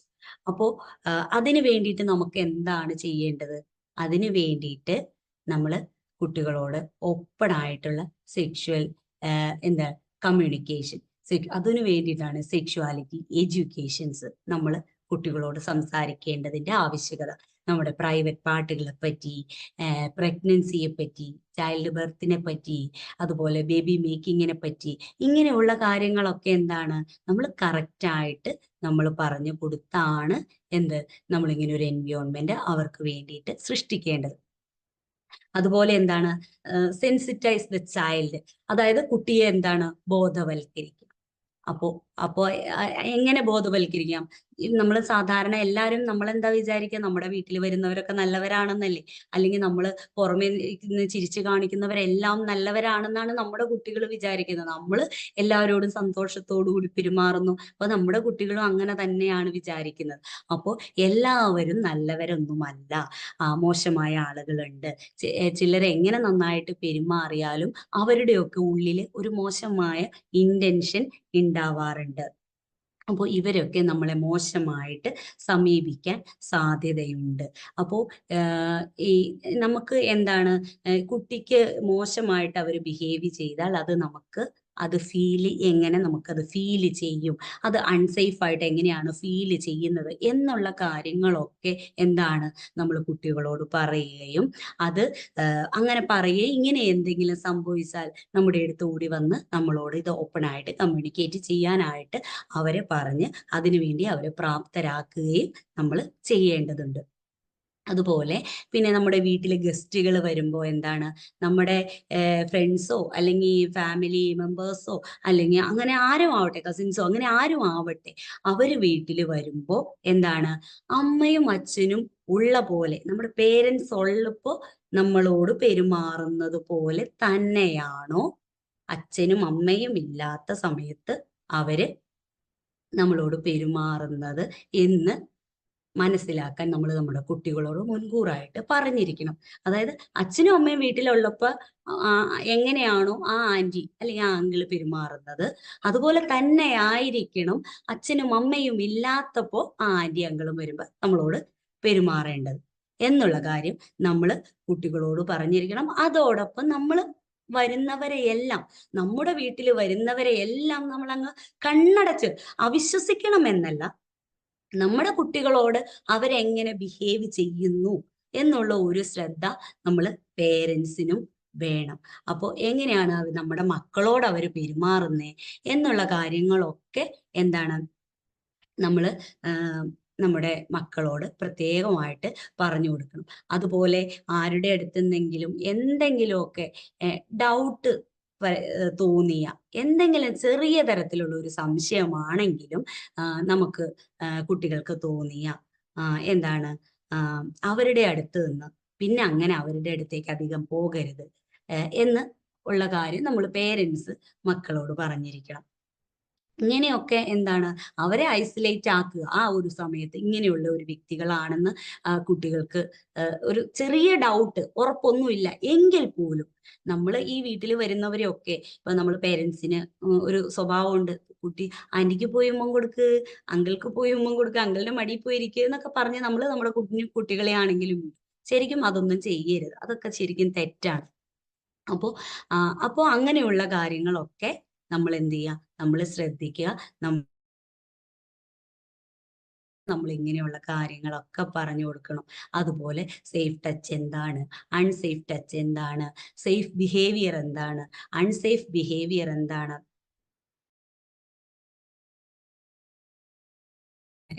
പ്രൈവറ്റ് പാർട്ടുകൾ ഏതൊക്കെയാണ്, എങ്ങനെയാണ് പ്രഗ്നൻസി ഉണ്ടാകുന്നത്, എങ്ങനെയാണ് ചൈൽഡ് ബർത്ത് ഉണ്ടാകുന്നത്, ഇതൊക്കെ പ്രായത്തിനനുസരിച്ച് നമ്മൾ കുട്ടികൾക്ക് പറഞ്ഞു കൊടുക്കുന്ന ഒരു കാര്യവും പാരലലി നമ്മുടെ വീടുകളിൽ നടക്കണം.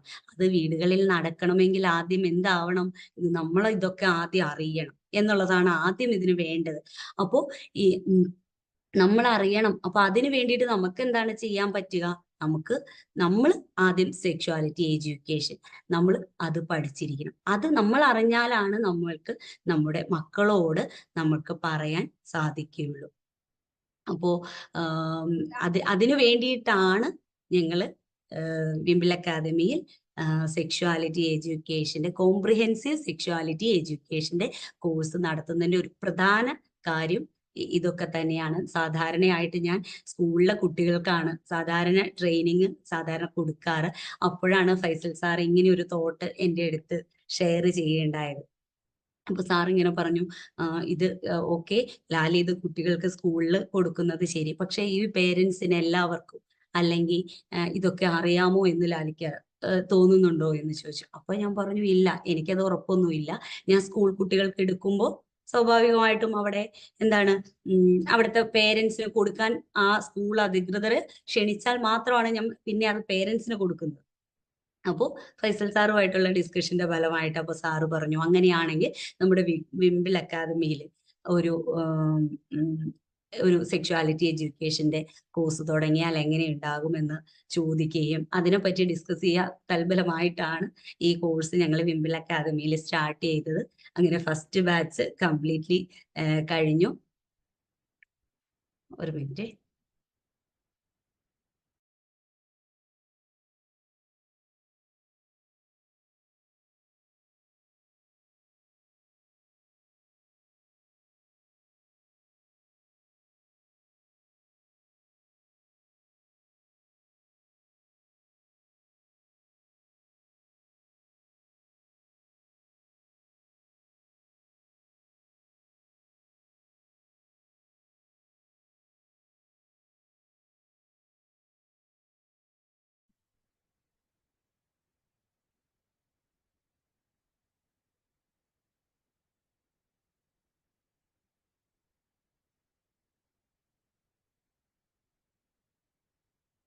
സോറി, ഞാൻ അത്യാവശ്യമായിട്ട് കുഞ്ഞു മാത്രമേ ഉള്ളൂ, അപ്പൊ കുഞ്ഞ് എന്നെ മൊബൈൽ എടുത്തുകൊണ്ട് പോയി.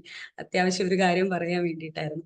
അപ്പോൾ സെക്ഷുവാലിറ്റി എഡ്യൂക്കേഷന്റെ ബാച്ച് 2-ാം തീയതി സ്റ്റാർട്ട് ചെയ്യുകയാണ്.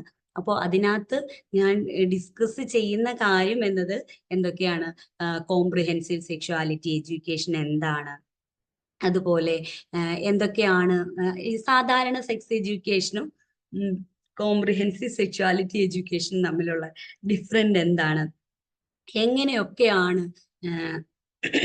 കോംപ്രിഹെൻസീവ് സെക്ഷുവാലിറ്റി എഡ്യൂക്കേഷൻ കുട്ടികൾക്ക് കൊടുക്കേണ്ടത് എന്നതിനെ കുറിച്ചുള്ള ഒരു ഇൻട്രൊഡക്ഷനും, അതുപോലെ തന്നെ 3 വയസ്സ് മുതലല്ല, ആക്ച്വലി ജനനം മുതൽ നമ്മൾ കുട്ടികൾക്ക് കൊടുക്കേണ്ടതാണ്. ജനനം മുതൽ 3 വയസ്സ് വരെയുള്ള കുട്ടികൾക്ക് എങ്ങനെ സെക്ഷുവാലിറ്റി എഡ്യൂക്കേഷൻ കൊടുക്കാം എന്നതിനെ പറ്റി, അതുപോലെ പിന്നെ പ്യൂബേർട്ടി, അതായത് പ്യൂബേർട്ടി എന്ന് പറയുമ്പോൾ ഒരു പ്രായപൂർത്തിയാവുന്നതിന്റെ ഒരു കൗമാര കാലഘട്ടത്തിന്റെ ഒരു തുടക്കമാണ്. അപ്പോൾ പ്യൂബേർട്ടിയിലേക്ക് എത്തുന്നത് ഇപ്പോൾ പണ്ടത്തെ പോലെയല്ലല്ലോ. മുമ്പ് കാലത്ത് 14 വയസ്സിൽ പ്യൂബേർട്ടിയിലേക്ക് എത്തിയിരുന്നവർ ഇന്ന് 8ഉം 9ഉം വയസ്സിൽ ഗേൾസ് പ്യൂബേർട്ടിയിലേക്ക് എത്തുന്നു. ആൺകുട്ടികൾ 10 വയസ്സ് മുതൽ പ്യൂബേർട്ടിയിലേക്ക് എത്തുന്നു. അപ്പോൾ പ്യൂബേർട്ടിയിൽ നടക്കുന്ന കാര്യങ്ങൾ, അതുപോലെ മെൻസ്ട്രേഷനെ പറ്റി, മെൻസ്ട്രൽ ഹൈജീനെ പറ്റി, എന്തൊക്കെയാണ് പെൺകുട്ടികൾക്ക് മെൻസ്ട്രേഷനിൽ ഉപയോഗിക്കുന്ന അവരെ ഹെൽപ്പ് ചെയ്യുന്നത് എന്തൊക്കെയാണ്, അതുപോലെ മെൻസ്ട്രൽ ഹൈജീനെ പറ്റി, അങ്ങനെയുള്ള കാര്യങ്ങളെല്ലാം നമ്മൾ പ്യൂബേർട്ടിയുടെ കാര്യങ്ങൾ പറയുന്നുണ്ട്. അതുപോലെ നമ്മൾ പിന്നെ തീർച്ചയായിട്ടും അറിഞ്ഞിരിക്കേണ്ടത് ജെൻഡറിനെ പറ്റിയാണ്. നമുക്ക് ജെൻഡർ എന്ന് പറയുമ്പോൾ ജെൻഡറും സെക്സും ഒന്നാണോ എന്ന് സത്യത്തിൽ ആക്ച്വലി നമുക്കറിയില്ല. ജെൻഡറും സെക്സും രണ്ടാണ്. അത് എന്തൊക്കെയാണ്? ആണും പെണ്ണും മാത്രമല്ല, ഇന്റർസെക്സ് എന്ന ഒരു വിഭാഗം കൂടി നമ്മളുടെ കൂടെയുണ്ട്. അതുപോലെ അങ്ങനെയുള്ള കുറെ കാര്യങ്ങൾ, എന്താണ് ബയോളജിക്കൽ സെക്സ്, എങ്ങനെയാണ് കുട്ടികൾ ഉണ്ടാകുന്നത് എന്ന്, ഇതൊക്കെ, അതുപോലെ എങ്ങനെ കുഞ്ഞു കുട്ടികൾക്ക്, തീരെ ചെറിയ കുട്ടികൾക്ക് എങ്ങനെ നമ്മൾക്ക് കുട്ടികൾ ഉണ്ടാകുന്ന കാര്യം എങ്ങനെ പറഞ്ഞു കൊടുക്കാമെന്ന് രസകരമായിട്ട് ഇതിൽ നമ്മൾ പറയുന്നുണ്ട്. മിക്കവാറും 4ഓ 5ഓ വയസ്സുള്ള കുട്ടികൾ സ്വാഭാവികമായിട്ട് നമ്മുടെ അടുത്തൊക്കെ പലരും വന്ന് ചോദിച്ചിട്ടുണ്ട്, എങ്ങനെ ഞാൻ വയറ്റിൽ വന്നു എന്നൊക്കെ പലരും ചോദിച്ചിട്ടുണ്ട്. അപ്പൊ അതിനൊക്കെ വ്യക്തമായ ഒരു ഉത്തരം നമ്മൾ എന്തു പറഞ്ഞു കൊടുക്കണം, അതായത് കൗമാര കാലഘട്ടത്തിലേക്ക് കടക്കുമ്പോൾ കുട്ടികൾക്ക് എന്ത് പറഞ്ഞു കൊടുക്കണം എന്നൊക്കെ നമ്മൾക്ക് ഈ ക്ലാസ്സുകളിൽ ഡിസ്കസ് ചെയ്യുന്നുണ്ട്. അതുപോലെ റീപ്രൊഡക്റ്റീവ് ഓർഗനെ പറ്റി, ഇതൊക്കെ നമ്മൾ പറഞ്ഞു കൊടുക്കുമ്പോൾ മുതിർന്ന കുട്ടികൾക്ക് ഏതൊക്കെയാണ് നമ്മുടെ റീപ്രൊഡക്റ്റീവ് ഓർഗൻസ് ഏതൊക്കെയാണ് എന്നുള്ളതിനെ കുറിച്ച് നമ്മൾ നമ്മുടെ മക്കൾക്ക് പറഞ്ഞു കൊടുക്കണം. അതുപോലെ സെക്ഷുവലി ട്രാൻസ്മിറ്റഡ് ആയിട്ടുള്ള ഡിസീസസ്, ഇഷ്ടംപോലെ ഡിസീസ് ഉണ്ട്. കൗമാര കാലഘട്ടത്തില് എന്താണ് ഒരുപാട് ലൈംഗിക ദുരുപയോഗങ്ങളൊക്കെ നടക്കും. അപ്പോൾ കുട്ടികൾ അറിവില്ലായ്മ കൊണ്ടോ അറിഞ്ഞുകൊണ്ടോ ഒക്കെ നടക്കുന്നുണ്ട്. ആ ഒരു പ്രായത്തിന്റെ പ്രത്യേകതകൾ കൊണ്ടോ ഒക്കെ നടക്കുന്നുണ്ട്. അപ്പൊ സെക്ഷുവലി ട്രാൻസ്മിറ്റഡ് ഡിസീസുകൾ ഏതൊക്കെയാണ്, അത് എങ്ങനെയൊക്കെയാണ് വരുന്നത്, അപ്പോൾ അങ്ങനെയുള്ള കാര്യങ്ങൾ വരാതിരിക്കാനുള്ള കോൺട്രാസെപ്റ്റീവ് മെഷേഴ്സ് എന്തൊക്കെയാണ്, ഇതൊക്കെ എന്താണ് നമ്മൾ കുട്ടികൾക്ക് പറഞ്ഞു കൊടുക്കുന്നുണ്ട്. അതുപോലെ ചൈൽഡ് സെക്ഷൽ അബ്യൂസ്, അതായത് ഈ നമ്മൾ വലിയവരുടെ സെക്സിനെ പറ്റി പറഞ്ഞതുപോലെ തന്നെ കുട്ടികളുടെ സെക്ഷൽ അബ്യൂസിനെ പറ്റി നമ്മൾ കുട്ടികളോട്, അതുപോലെ പോക്സോ ആക്ടിനെ പറ്റി, ഇത് ആക്ട്, അതുപോലെ ഇങ്ങനെ ഒരു അബ്യൂസ് സംഭവിച്ചാൽ എന്തൊക്കെയാണ് ചെയ്യേണ്ടത്, എന്തൊക്കെയാണ് നമ്മൾ അറിഞ്ഞിരിക്കേണ്ടത് എന്നൊക്കെ നമ്മൾ നമ്മുടെ കുട്ടികളോട് പറഞ്ഞു കൊടുക്കേണ്ടത് അത്യാവശ്യമാണ്. അപ്പൊ ഇതൊക്കെയാണ് ടോപ്പിക്സ്. 6 ദിവസമായിരുന്നു കഴിഞ്ഞ ബാച്ചിൽ നടത്തിയിരുന്നത്. 6 ദിവസം കൊണ്ടാണ്. പക്ഷെ 6 ദിവസത്തിൽ തീരാതെ വന്നപ്പോൾ 1 അവർ സെക്ഷൻ എന്നുള്ളത് 2 അവർ സെക്ഷനിലേക്കൊക്കെ പല ദിവസവും പോവുകയുണ്ടായി. അപ്പോൾ അതുകൊണ്ട് തന്നെ 2 അവേഴ്സ് ഒക്കെ ആകുമ്പോൾ എല്ലാവർക്കും ബുദ്ധിമുട്ടാകും. അപ്പൊ അതുകൊണ്ട് തന്നെ ഇത്തവണ അത് ഒരു 7 ഡേയ്സിലേക്ക് ആക്കാമെന്ന് സാറ് പറയുകയുണ്ടായി. അപ്പോൾ ഇങ്ങനെയുള്ള കാര്യങ്ങളൊക്കെയാണ് നമ്മൾ സെക്ഷുവാലിറ്റി എഡ്യൂക്കേഷന്റെ, കോംപ്രിഹെൻസീവ് സെക്ഷുവാലിറ്റി എഡ്യൂക്കേഷന്റെ ക്ലാസ്സിൽ നമ്മൾ ഡിസ്കസ് ചെയ്യുന്നത്. അപ്പോൾ ഇതൊക്കെയാണ് എനിക്ക് നിങ്ങളോടൊക്കെ പറയാനുള്ളത്. ഇനിയിപ്പോൾ എന്തെങ്കിലും ഡൗട്ട്സ് സെക്ഷൽ ഗ്രൂമിങ്ങിനെ കുറിച്ച്, ഞാൻ പറഞ്ഞ സെക്ഷൽ ഗ്രൂമിങ്ങിനെ കുറിച്ച് എന്തെങ്കിലും ഡൗട്ട്സ് ഉണ്ടെങ്കിലും, അല്ലെങ്കിൽ കോഴ്സിനെ കുറിച്ച് എന്തെങ്കിലും ഡൗട്ട്സ് ഉണ്ടെങ്കിൽ നിങ്ങൾക്ക് എന്നോട് ചോദിക്കാം.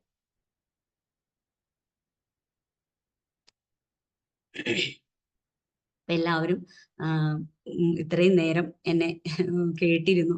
എല്ലാവർക്കും ഒരുപാട് താങ്ക്സ് പറയുകയാണ്.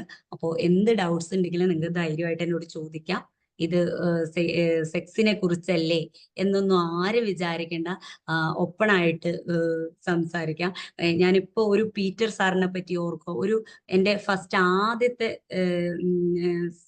ഞാൻ ക്ലാസ്സിൽ, അതായത് ട്രെയിനർ ചെയ്തുകൊണ്ടിരുന്നപ്പോൾ ഫസ്റ്റ് കോഴ്സിന്റെ ഭാഗമായിട്ട് ഒരു 1 അവർ സെഷൻ ചെയ്തിരുന്നു. അപ്പോൾ അന്ന് എന്നോടൊരു പീറ്റർ എന്ന് പറഞ്ഞൊരു സാറ്, ഞാൻ ഇപ്പോഴും ആ സാറിനെ ഓർക്കും. അതായത് അദ്ദേഹത്തിന്റെ മകൾക്ക് യൂസ് ചെയ്യേണ്ട മെൻസ്ട്രൽ കപ്പിനെ പറ്റി, ഞാൻ അന്ന് ആ ക്ലാസ്സിൽ മെൻസ്ട്രേഷനെ പറ്റിയോ മെൻസ്ട്രൽ കപ്പിനെ പറ്റിയോ ഒന്നും പറഞ്ഞില്ല. എന്താണ് കോംപ്രിഹെൻസീവ് സെക്ഷുവാലിറ്റി എഡ്യൂക്കേഷൻ എന്നാണ് ഞാൻ പറഞ്ഞത്. പക്ഷെ ആ സാർ അന്നേരത്തെ എൻ്റെ അടുത്ത്, എന്താണ് മാം മെൻസ്ട്രൽ കപ്പ്, ആ മെൻസ്ട്രൽ കപ്പ് എൻ്റെ മകൾക്ക് യൂസ് ചെയ്യാൻ പറ്റുമോ എന്നുള്ള ഒരു ഡൗട്ട് വരെ ചോദിക്കുകയൊക്കെ ഉണ്ടായി. അപ്പോൾ ഞാനിപ്പോൾ ആ സാറിനെ ഓർക്കും. സാറ് ഇപ്പൊ ഇല്ല എന്ന് എനിക്ക് തോന്നുന്നു. അപ്പോൾ ഇങ്ങനെയുള്ള കാര്യങ്ങൾ ഓപ്പൺ ആയിട്ട് ഡിസ്കസ് ചെയ്യാൻ നമ്മൾ മടിക്കണ്ട എന്നതാണ് ഞാൻ ഈ പറഞ്ഞതിന്റെ ഉദ്ദേശം. ആർക്ക് എന്ത് ഡൗട്ട്സ് വേണമെങ്കിൽ നമ്മൾ ചോദിക്കാം. ഹലോ, ഞാൻ സബീറ മാഡം. പറയൂ സർ. എന്നെ ഓർമ്മയുണ്ടായിരിക്കും എന്ന് ഞാൻ കരുതുന്നു. അതെ ഓർമ്മയുണ്ട്. മറ്റേ ട്രാൻസാക്ഷണൽ അനാലിസിസിന്റെ ബാച്ചിൽ ഉണ്ടായിരുന്നതല്ലേ? ഓക്കെ. മാഡത്തിന്റെ ആ ഹാപ്പിനെസ് ഇപ്പൊ മുഖത്ത് കാണുന്നില്ല. എന്ത് പറ്റി? ഒരു ഹാപ്പിനെസ്, ഒരു നഷ്ടം വന്ന പോലെ തോന്നി. അയ്യോ, അതോ എനിക്ക് ത്രോട്ടിന് ചെറിയ പ്രശ്നമുണ്ട്.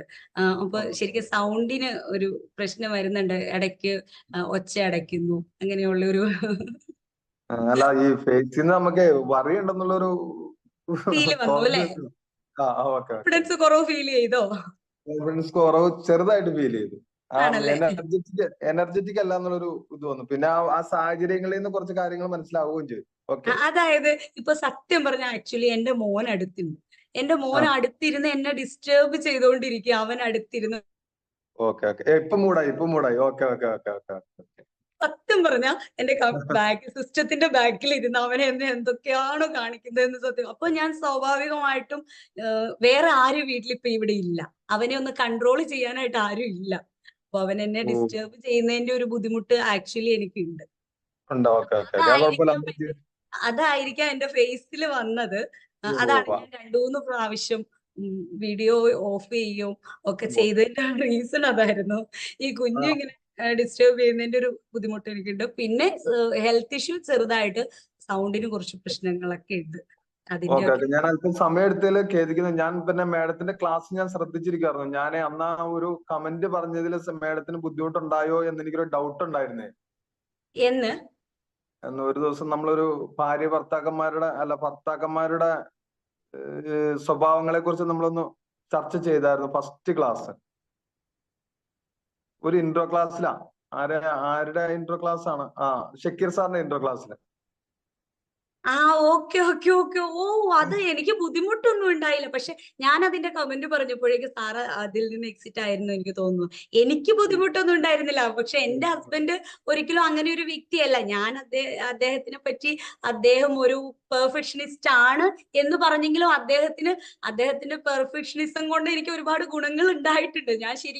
ഞാനും അത്യാവശ്യം വീട്ടിലെ നല്ല കാര്യങ്ങളൊക്കെ ചെയ്യാനും എല്ലാ കാര്യത്തിലും ഒരു പെർഫെക്ഷൻ കൊണ്ടുവരാൻ ശ്രമിക്കുന്നു എന്ന് ഞാൻ പറയുകയാണ് അതിനകത്ത് ഉണ്ടായത്. പക്ഷെ ഞാൻ ജസ്റ്റ് എന്റെ ഹസ്ബൻഡ് ഭയങ്കര ദേഷ്യമുള്ള ഒരാളാണ് എന്ന് ഞാൻ ജസ്റ്റ് പറഞ്ഞപ്പോ എല്ലാവരും അതൊരു തെറ്റിദ്ധാരണയോടുകൂടി വീക്ഷിച്ചോ എന്നൊരു സംശയം തോന്നി.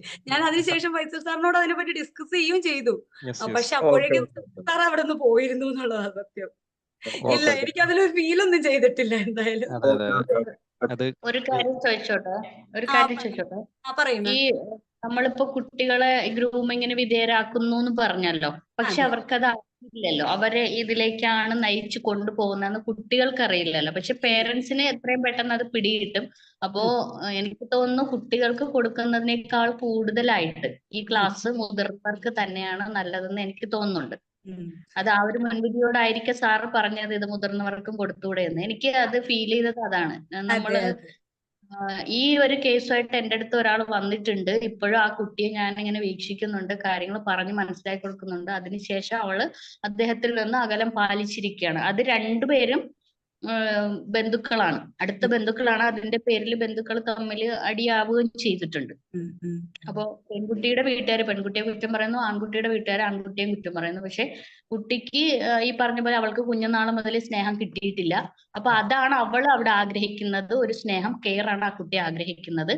പക്ഷെ ഈ ഇദ്ദേഹത്തിൽ നിന്ന് വരുന്നത് ആ കുട്ടിയുടെ ശരീരം മാത്രമാണ്.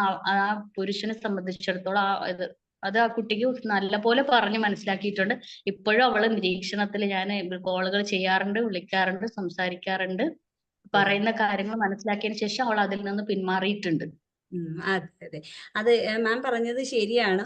അതായത് ഇപ്പൊ എന്റെ ഫസ്റ്റ് ബാച്ചിൽ ഉണ്ടായിരുന്ന എല്ലാവരും ഒരേപോലെ പറഞ്ഞത്, മാം ഇത് കുട്ടികൾക്കല്ല ആക്ച്വലി ആദ്യം കൊടുക്കേണ്ടത് പേരൻസിനും പിന്നെ ടീച്ചേഴ്സിനുമാണ് ഇത് ആദ്യം കൊടുക്കേണ്ടതെന്ന് എന്റെ സ്റ്റുഡൻസും ഇതേ അഭിപ്രായം പങ്കുവെക്കുകയുണ്ടായി. പക്ഷെ നമ്മള് പേരൻസിനും ടീച്ചേഴ്സിനും എത്ര മാത്രം ഇത് അവരോട് പറ്റുമെന്നുള്ള ഒരു സംശയത്തിന് പുറത്താണ് ഇത് സ്കൂളുകളിൽ ഞാൻ ചെയ്യാനായിട്ട് തീരുമാനിച്ചത്. പക്ഷെ സ്കൂളുകളിലും ഒരു പരിധി വിട്ട് സെക്ഷുവാലിറ്റി എഡ്യൂക്കേഷൻ കൊടുക്കാൻ നമ്മുടെ സ്കൂളുകാര് അത്ര സമ്മതിക്കാറുണ്ടോ എന്ന് ചോദിച്ചാൽ ഇല്ല. അവർക്ക് ഇങ്ങനെയുള്ള കാര്യങ്ങൾ അപ്പോൾ അവർ ആദ്യം കൊടുക്കേണ്ടത് ശരിക്കും ടീച്ചേഴ്സിനായിരിക്കും എന്ന് എനിക്ക് തോന്നുന്നു. അപ്പോ അങ്ങനെയൊക്കെ എനിക്ക് തോന്നിയിട്ടുണ്ട്. ഇപ്പോ മെൻസ്ട്രൽ ഹൈജീന്റെ കാര്യം പറഞ്ഞപ്പോൾ തന്നെ അതിന്റെ ക്ലാസ്സുമായിട്ട് പോയപ്പോൾ അവിടെ ഏറ്റവും കൂടുതൽ ക്വസ്റ്റ്യൻ ചോദിക്കാൻ ഒരു അവസരം കൊടുത്തപ്പോൾ കുട്ടികളെക്കാൾ കൂടുതലായിട്ട് ക്വസ്റ്റ്യൻ ചോദിച്ചുകൊണ്ടിരുന്നത് ടീച്ചേഴ്സാണ്. അതെ, അങ്ങനെയൊക്കെയാണ് പൊതുവില്. അതുകൊണ്ടാണ് ഇപ്പോ വിംബിൾ അക്കാദമിയുടെ കീഴിൽ ഇപ്പൊ ഫൈസൽ സാറ് കഴിഞ്ഞ ദിവസം എനിക്കൊരു മെസ്സേജ് ഇട്ടുണ്ടായിരുന്നു, നമുക്ക് വിംബിൾ അക്കാദമിയിൽ കുട്ടികൾക്ക് വേണ്ടിയിട്ട് എങ്ങനെയാണ് ഇത് കൊടുക്കാൻ പറ്റുമോ എന്നുള്ള ഒരു രീതിയിൽ സാറ് മെസ്സേജ് ഇട്ടിട്ടുണ്ടായിരുന്നു. അപ്പോ നമുക്ക് കുട്ടികൾക്ക് വേണ്ടിയിട്ടും വിംബിൾ അക്കാദമിയിൽ പറഞ്ഞാൽ ഇപ്പൊ ഒരു കൂട്ടുകാരൻ ഫോൺ വാങ്ങിക്കൊടുക്കുക, ചുരിദാർ വാങ്ങിച്ചു കൊടുക്കുക, അതൊക്കെ അവരെ സംബന്ധിച്ചിടത്തോളം അവരൊരു സന്തോഷമാണ്. അവരത് പുറത്ത് പറയില്ല, അവരത് ഒളിച്ചു വെക്കും. അപ്പൊ മാക്സിമം നമ്മൾ കുട്ടികൾക്കും അതുപോലെ തന്നെ പേരൻസിനും കൊടുക്കുക എന്നുള്ളതാണ്. പിന്നെ നമുക്ക് ചെയ്യാൻ പറ്റുന്ന ഒരു കാര്യം എന്ന് പറഞ്ഞാൽ ഇത് മാക്സിമം നമുക്ക് തന്നെ, നമ്മൾ ഇതിനകത്തുള്ളവർ തന്നെ സ്റ്റാറ്റസ് വെക്കുക, പുറത്തേക്ക് എത്തിക്കുക. ഞാൻ സ്റ്റാറ്റസ് വെച്ചിരുന്നു, എന്നോടും പലരും ചോദിച്ചിരുന്നു എന്താണ് സംഭവം എന്നൊക്കെ. അപ്പൊ അതാണ് ഞാൻ ഇതിൽ ആദ്യം മുതൽ അവസാനം വരെ കയറി ഇരുന്നത്. ആരെങ്കിലും ചോദിച്ചാൽ മറുപടി പറയാൻ വേണ്ടിയിട്ടാണ്, പഠിക്കാൻ വേണ്ടിയിട്ട് തന്നെയാണ് കയറിയത്. അതെ, thank you Jasmine ma'am.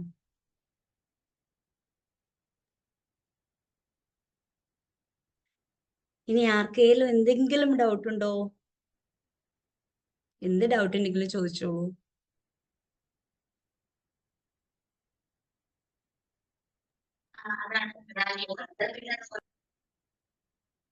Hello madam. പറയൂ. ഞാൻ സബീറ. മാഡത്തിനെ ഒന്ന് മൂടാക്കി വന്നപ്പോഴത്തേക്കും പറയാനുള്ള കാര്യങ്ങൾ മറന്നുപോയി. ഹലോ. പറയൂ മാഡം, സർ. നമ്മുടെ കുട്ടികളോട് എനിക്ക് 2 പെൺകുട്ടികളും 1 ആൺകുട്ടികളാണ്. ഞാൻ അവരോട് ആദ്യം പറഞ്ഞു കൊടുത്തത് ഗുഡ് ടച്ച് ബാഡ് ടച്ചിനെ കുറിച്ച് ആദ്യം ഞാൻ പറഞ്ഞു കൊടുത്തത്. അപ്പൊ നമ്മുടെ വീട്ടിലെ മാതാപിതാക്കള് ഗുഡ് ടച്ച് എന്നാന്നും ബാഡ് ടച്ച് എന്നാന്നും നമുക്കൊന്ന് വ്യക്തമായിട്ട് കുട്ടികൾക്ക് ഒരു ചെറിയൊരു അറിവ് കൊടുത്തു കഴിഞ്ഞാൽ തന്നെ അവർക്ക് ഫസ്റ്റിലെ തന്നെ ഒരു തുടക്കമായി, ഒരു സ്റ്റാർട്ടിങ് ആയി അത്. പിന്നെ അതിലൂടെ നമുക്ക് ഈ ഇപ്പൊ നടക്കുന്ന കാലഘട്ടത്തിൽ നടക്കുന്ന പല സംഭവ വികാസങ്ങളും വാർത്തയിലൂടെ നമ്മുടെ കുട്ടികളെ അറിയുമ്പോൾ അവർ അതിനെക്കുറിച്ച് ചോദിക്കുന്നുണ്ട്. അപ്പൊ അതിനെ കണ്ടിന്യൂ ചെയ്ത് നമുക്ക് പല കാര്യങ്ങളും പറഞ്ഞ് മനസ്സിലാക്കി കൊടുക്കാം.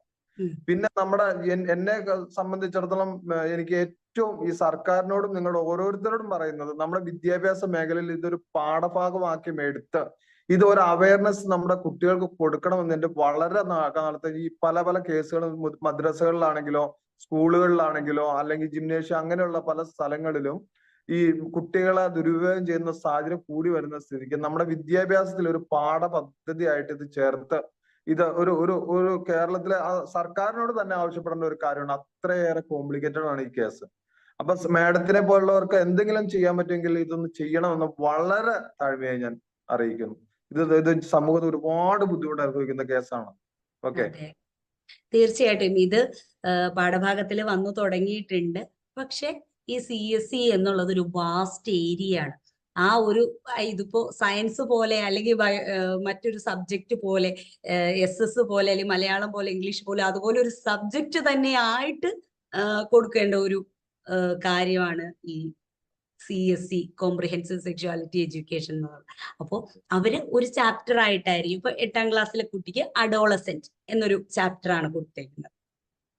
പക്ഷെ ടീച്ചേഴ്സ് എന്താ ഇവിടെ ചെയ്യുന്നത്? ടീച്ചേഴ്സ് അത് എക്സാമിന് എഴുതാൻ ക്വസ്റ്റ്യൻ എങ്ങനെ ആൻസർ ചെയ്യാം എന്ന രീതിയിലാണ് ടീച്ചേഴ്സ് അവിടെ പഠിപ്പിക്കുന്നത്.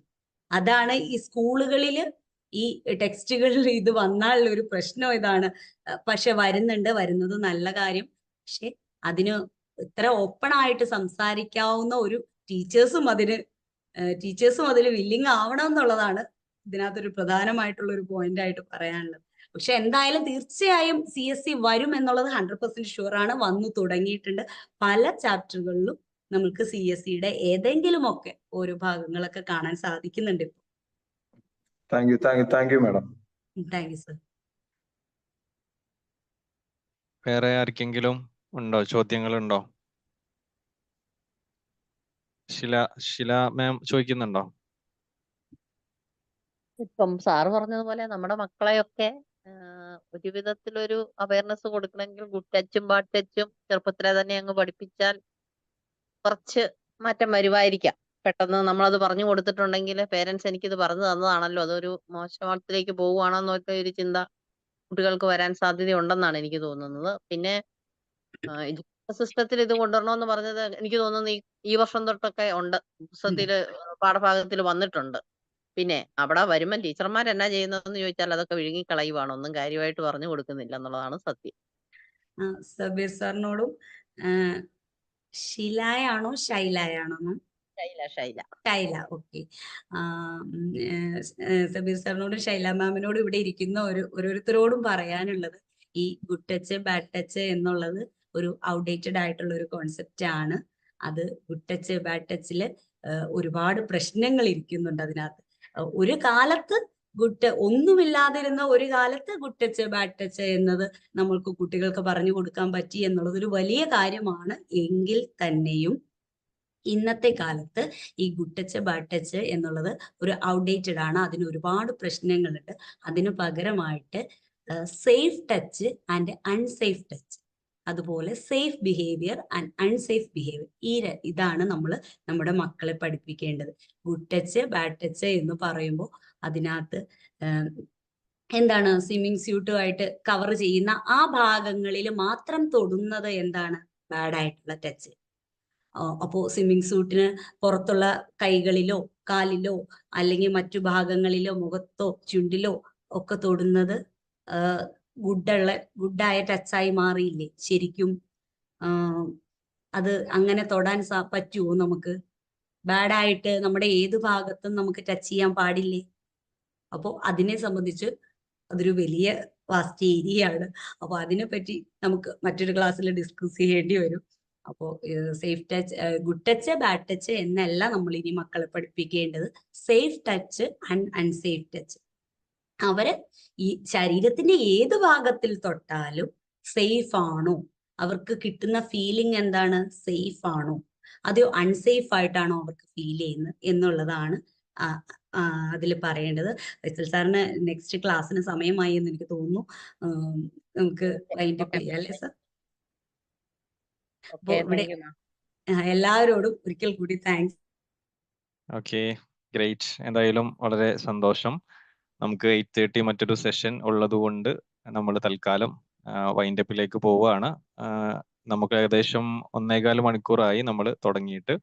ഒരുപാട് കാര്യങ്ങളിലൂടെ നമ്മൾ സഞ്ചരിച്ചു. സെക്ഷൽ അബ്യൂസ് പറഞ്ഞു, സെക്ഷൽ ഗ്രൂമിങ് പറഞ്ഞു, അതേപോലെ തന്നെ ഇപ്പോൾ നമ്മൾ last safe touch unsafe touch വരെ നമ്മൾ എത്തി നിൽക്കുന്നു. അപ്പോൾ പല കാര്യങ്ങളും ഓരോ കാലത്തിനനുസരിച്ച് അപ്ഡേറ്റഡ് ആയിക്കൊണ്ടിരിക്കുന്നു. നമ്മളും അതിനനുസരിച്ച് അപ്ഡേറ്റഡ് ആകണം. അതിനനുസരിച്ചിട്ടുള്ള ചില കാര്യങ്ങൾ, നോളജുകൾ നമ്മൾ അക്വയർ ചെയ്ത് മുന്നോട്ട് പോവുക. അപ്പോൾ നമ്മുടെ ഈ ഒരു വെബിനാറിലേക്ക് എത്തിച്ചേർന്ന പ്രിയപ്പെട്ട എല്ലാ കൂട്ടുകാർക്കും എൻ്റെ സന്തോഷങ്ങൾ അറിയിക്കുകയാണ്. കോഴ്സിനെ ഇവിടെ മാം ഇൻട്രൊഡ്യൂസ് ചെയ്തു. 500 റുപ്പീസ് ആണ് നമ്മുടെ ആ ഒരു 7 ഡേയ്സിന്റെ കോഴ്സിന് നമ്മൾ ഫീ ആയിട്ട് നമ്മൾ നിശ്ചയിച്ചിട്ടുള്ളത്. അപ്പോൾ താല്പര്യമുള്ളവരൊക്കെ നമ്മൾ ബന്ധപ്പെടുക. അപ്പോൾ ഈ ഒരു മനോഹരമായിട്ടുള്ള സെഷൻ വളരെ നന്നായി തന്നെ കൈകാര്യം ചെയ്ത മാമിനെ ഈ ഒരു സന്ദർഭത്തിൽ ഞാൻ അപ്രീഷിയേറ്റ് ചെയ്യാണ്. വളരെ നന്നായിട്ട് തന്നെ ആ ഒരു സെഷൻ ഹാൻഡിൽ ചെയ്തു. അതേപോലെ തന്നെ ചോദ്യങ്ങൾ ചോദിച്ച, അതേപോലെ തന്നെ സെഷനിൽ എൻഗേജ്ഡ് ആയ എല്ലാവർക്കും, പങ്കെടുത്ത എല്ലാവർക്കും ഒരിക്കൽ കൂടി സന്തോഷങ്ങൾ അറിയിച്ചുകൊണ്ട് ഈ ഒരു സെഷൻ ഇവിടെ വൈൻഡപ്പ് ചെയ്തതായിട്ട് അറിയിക്കുന്നു. Bye bye, good night. Thank you, good night. Thank you sir. Thank you.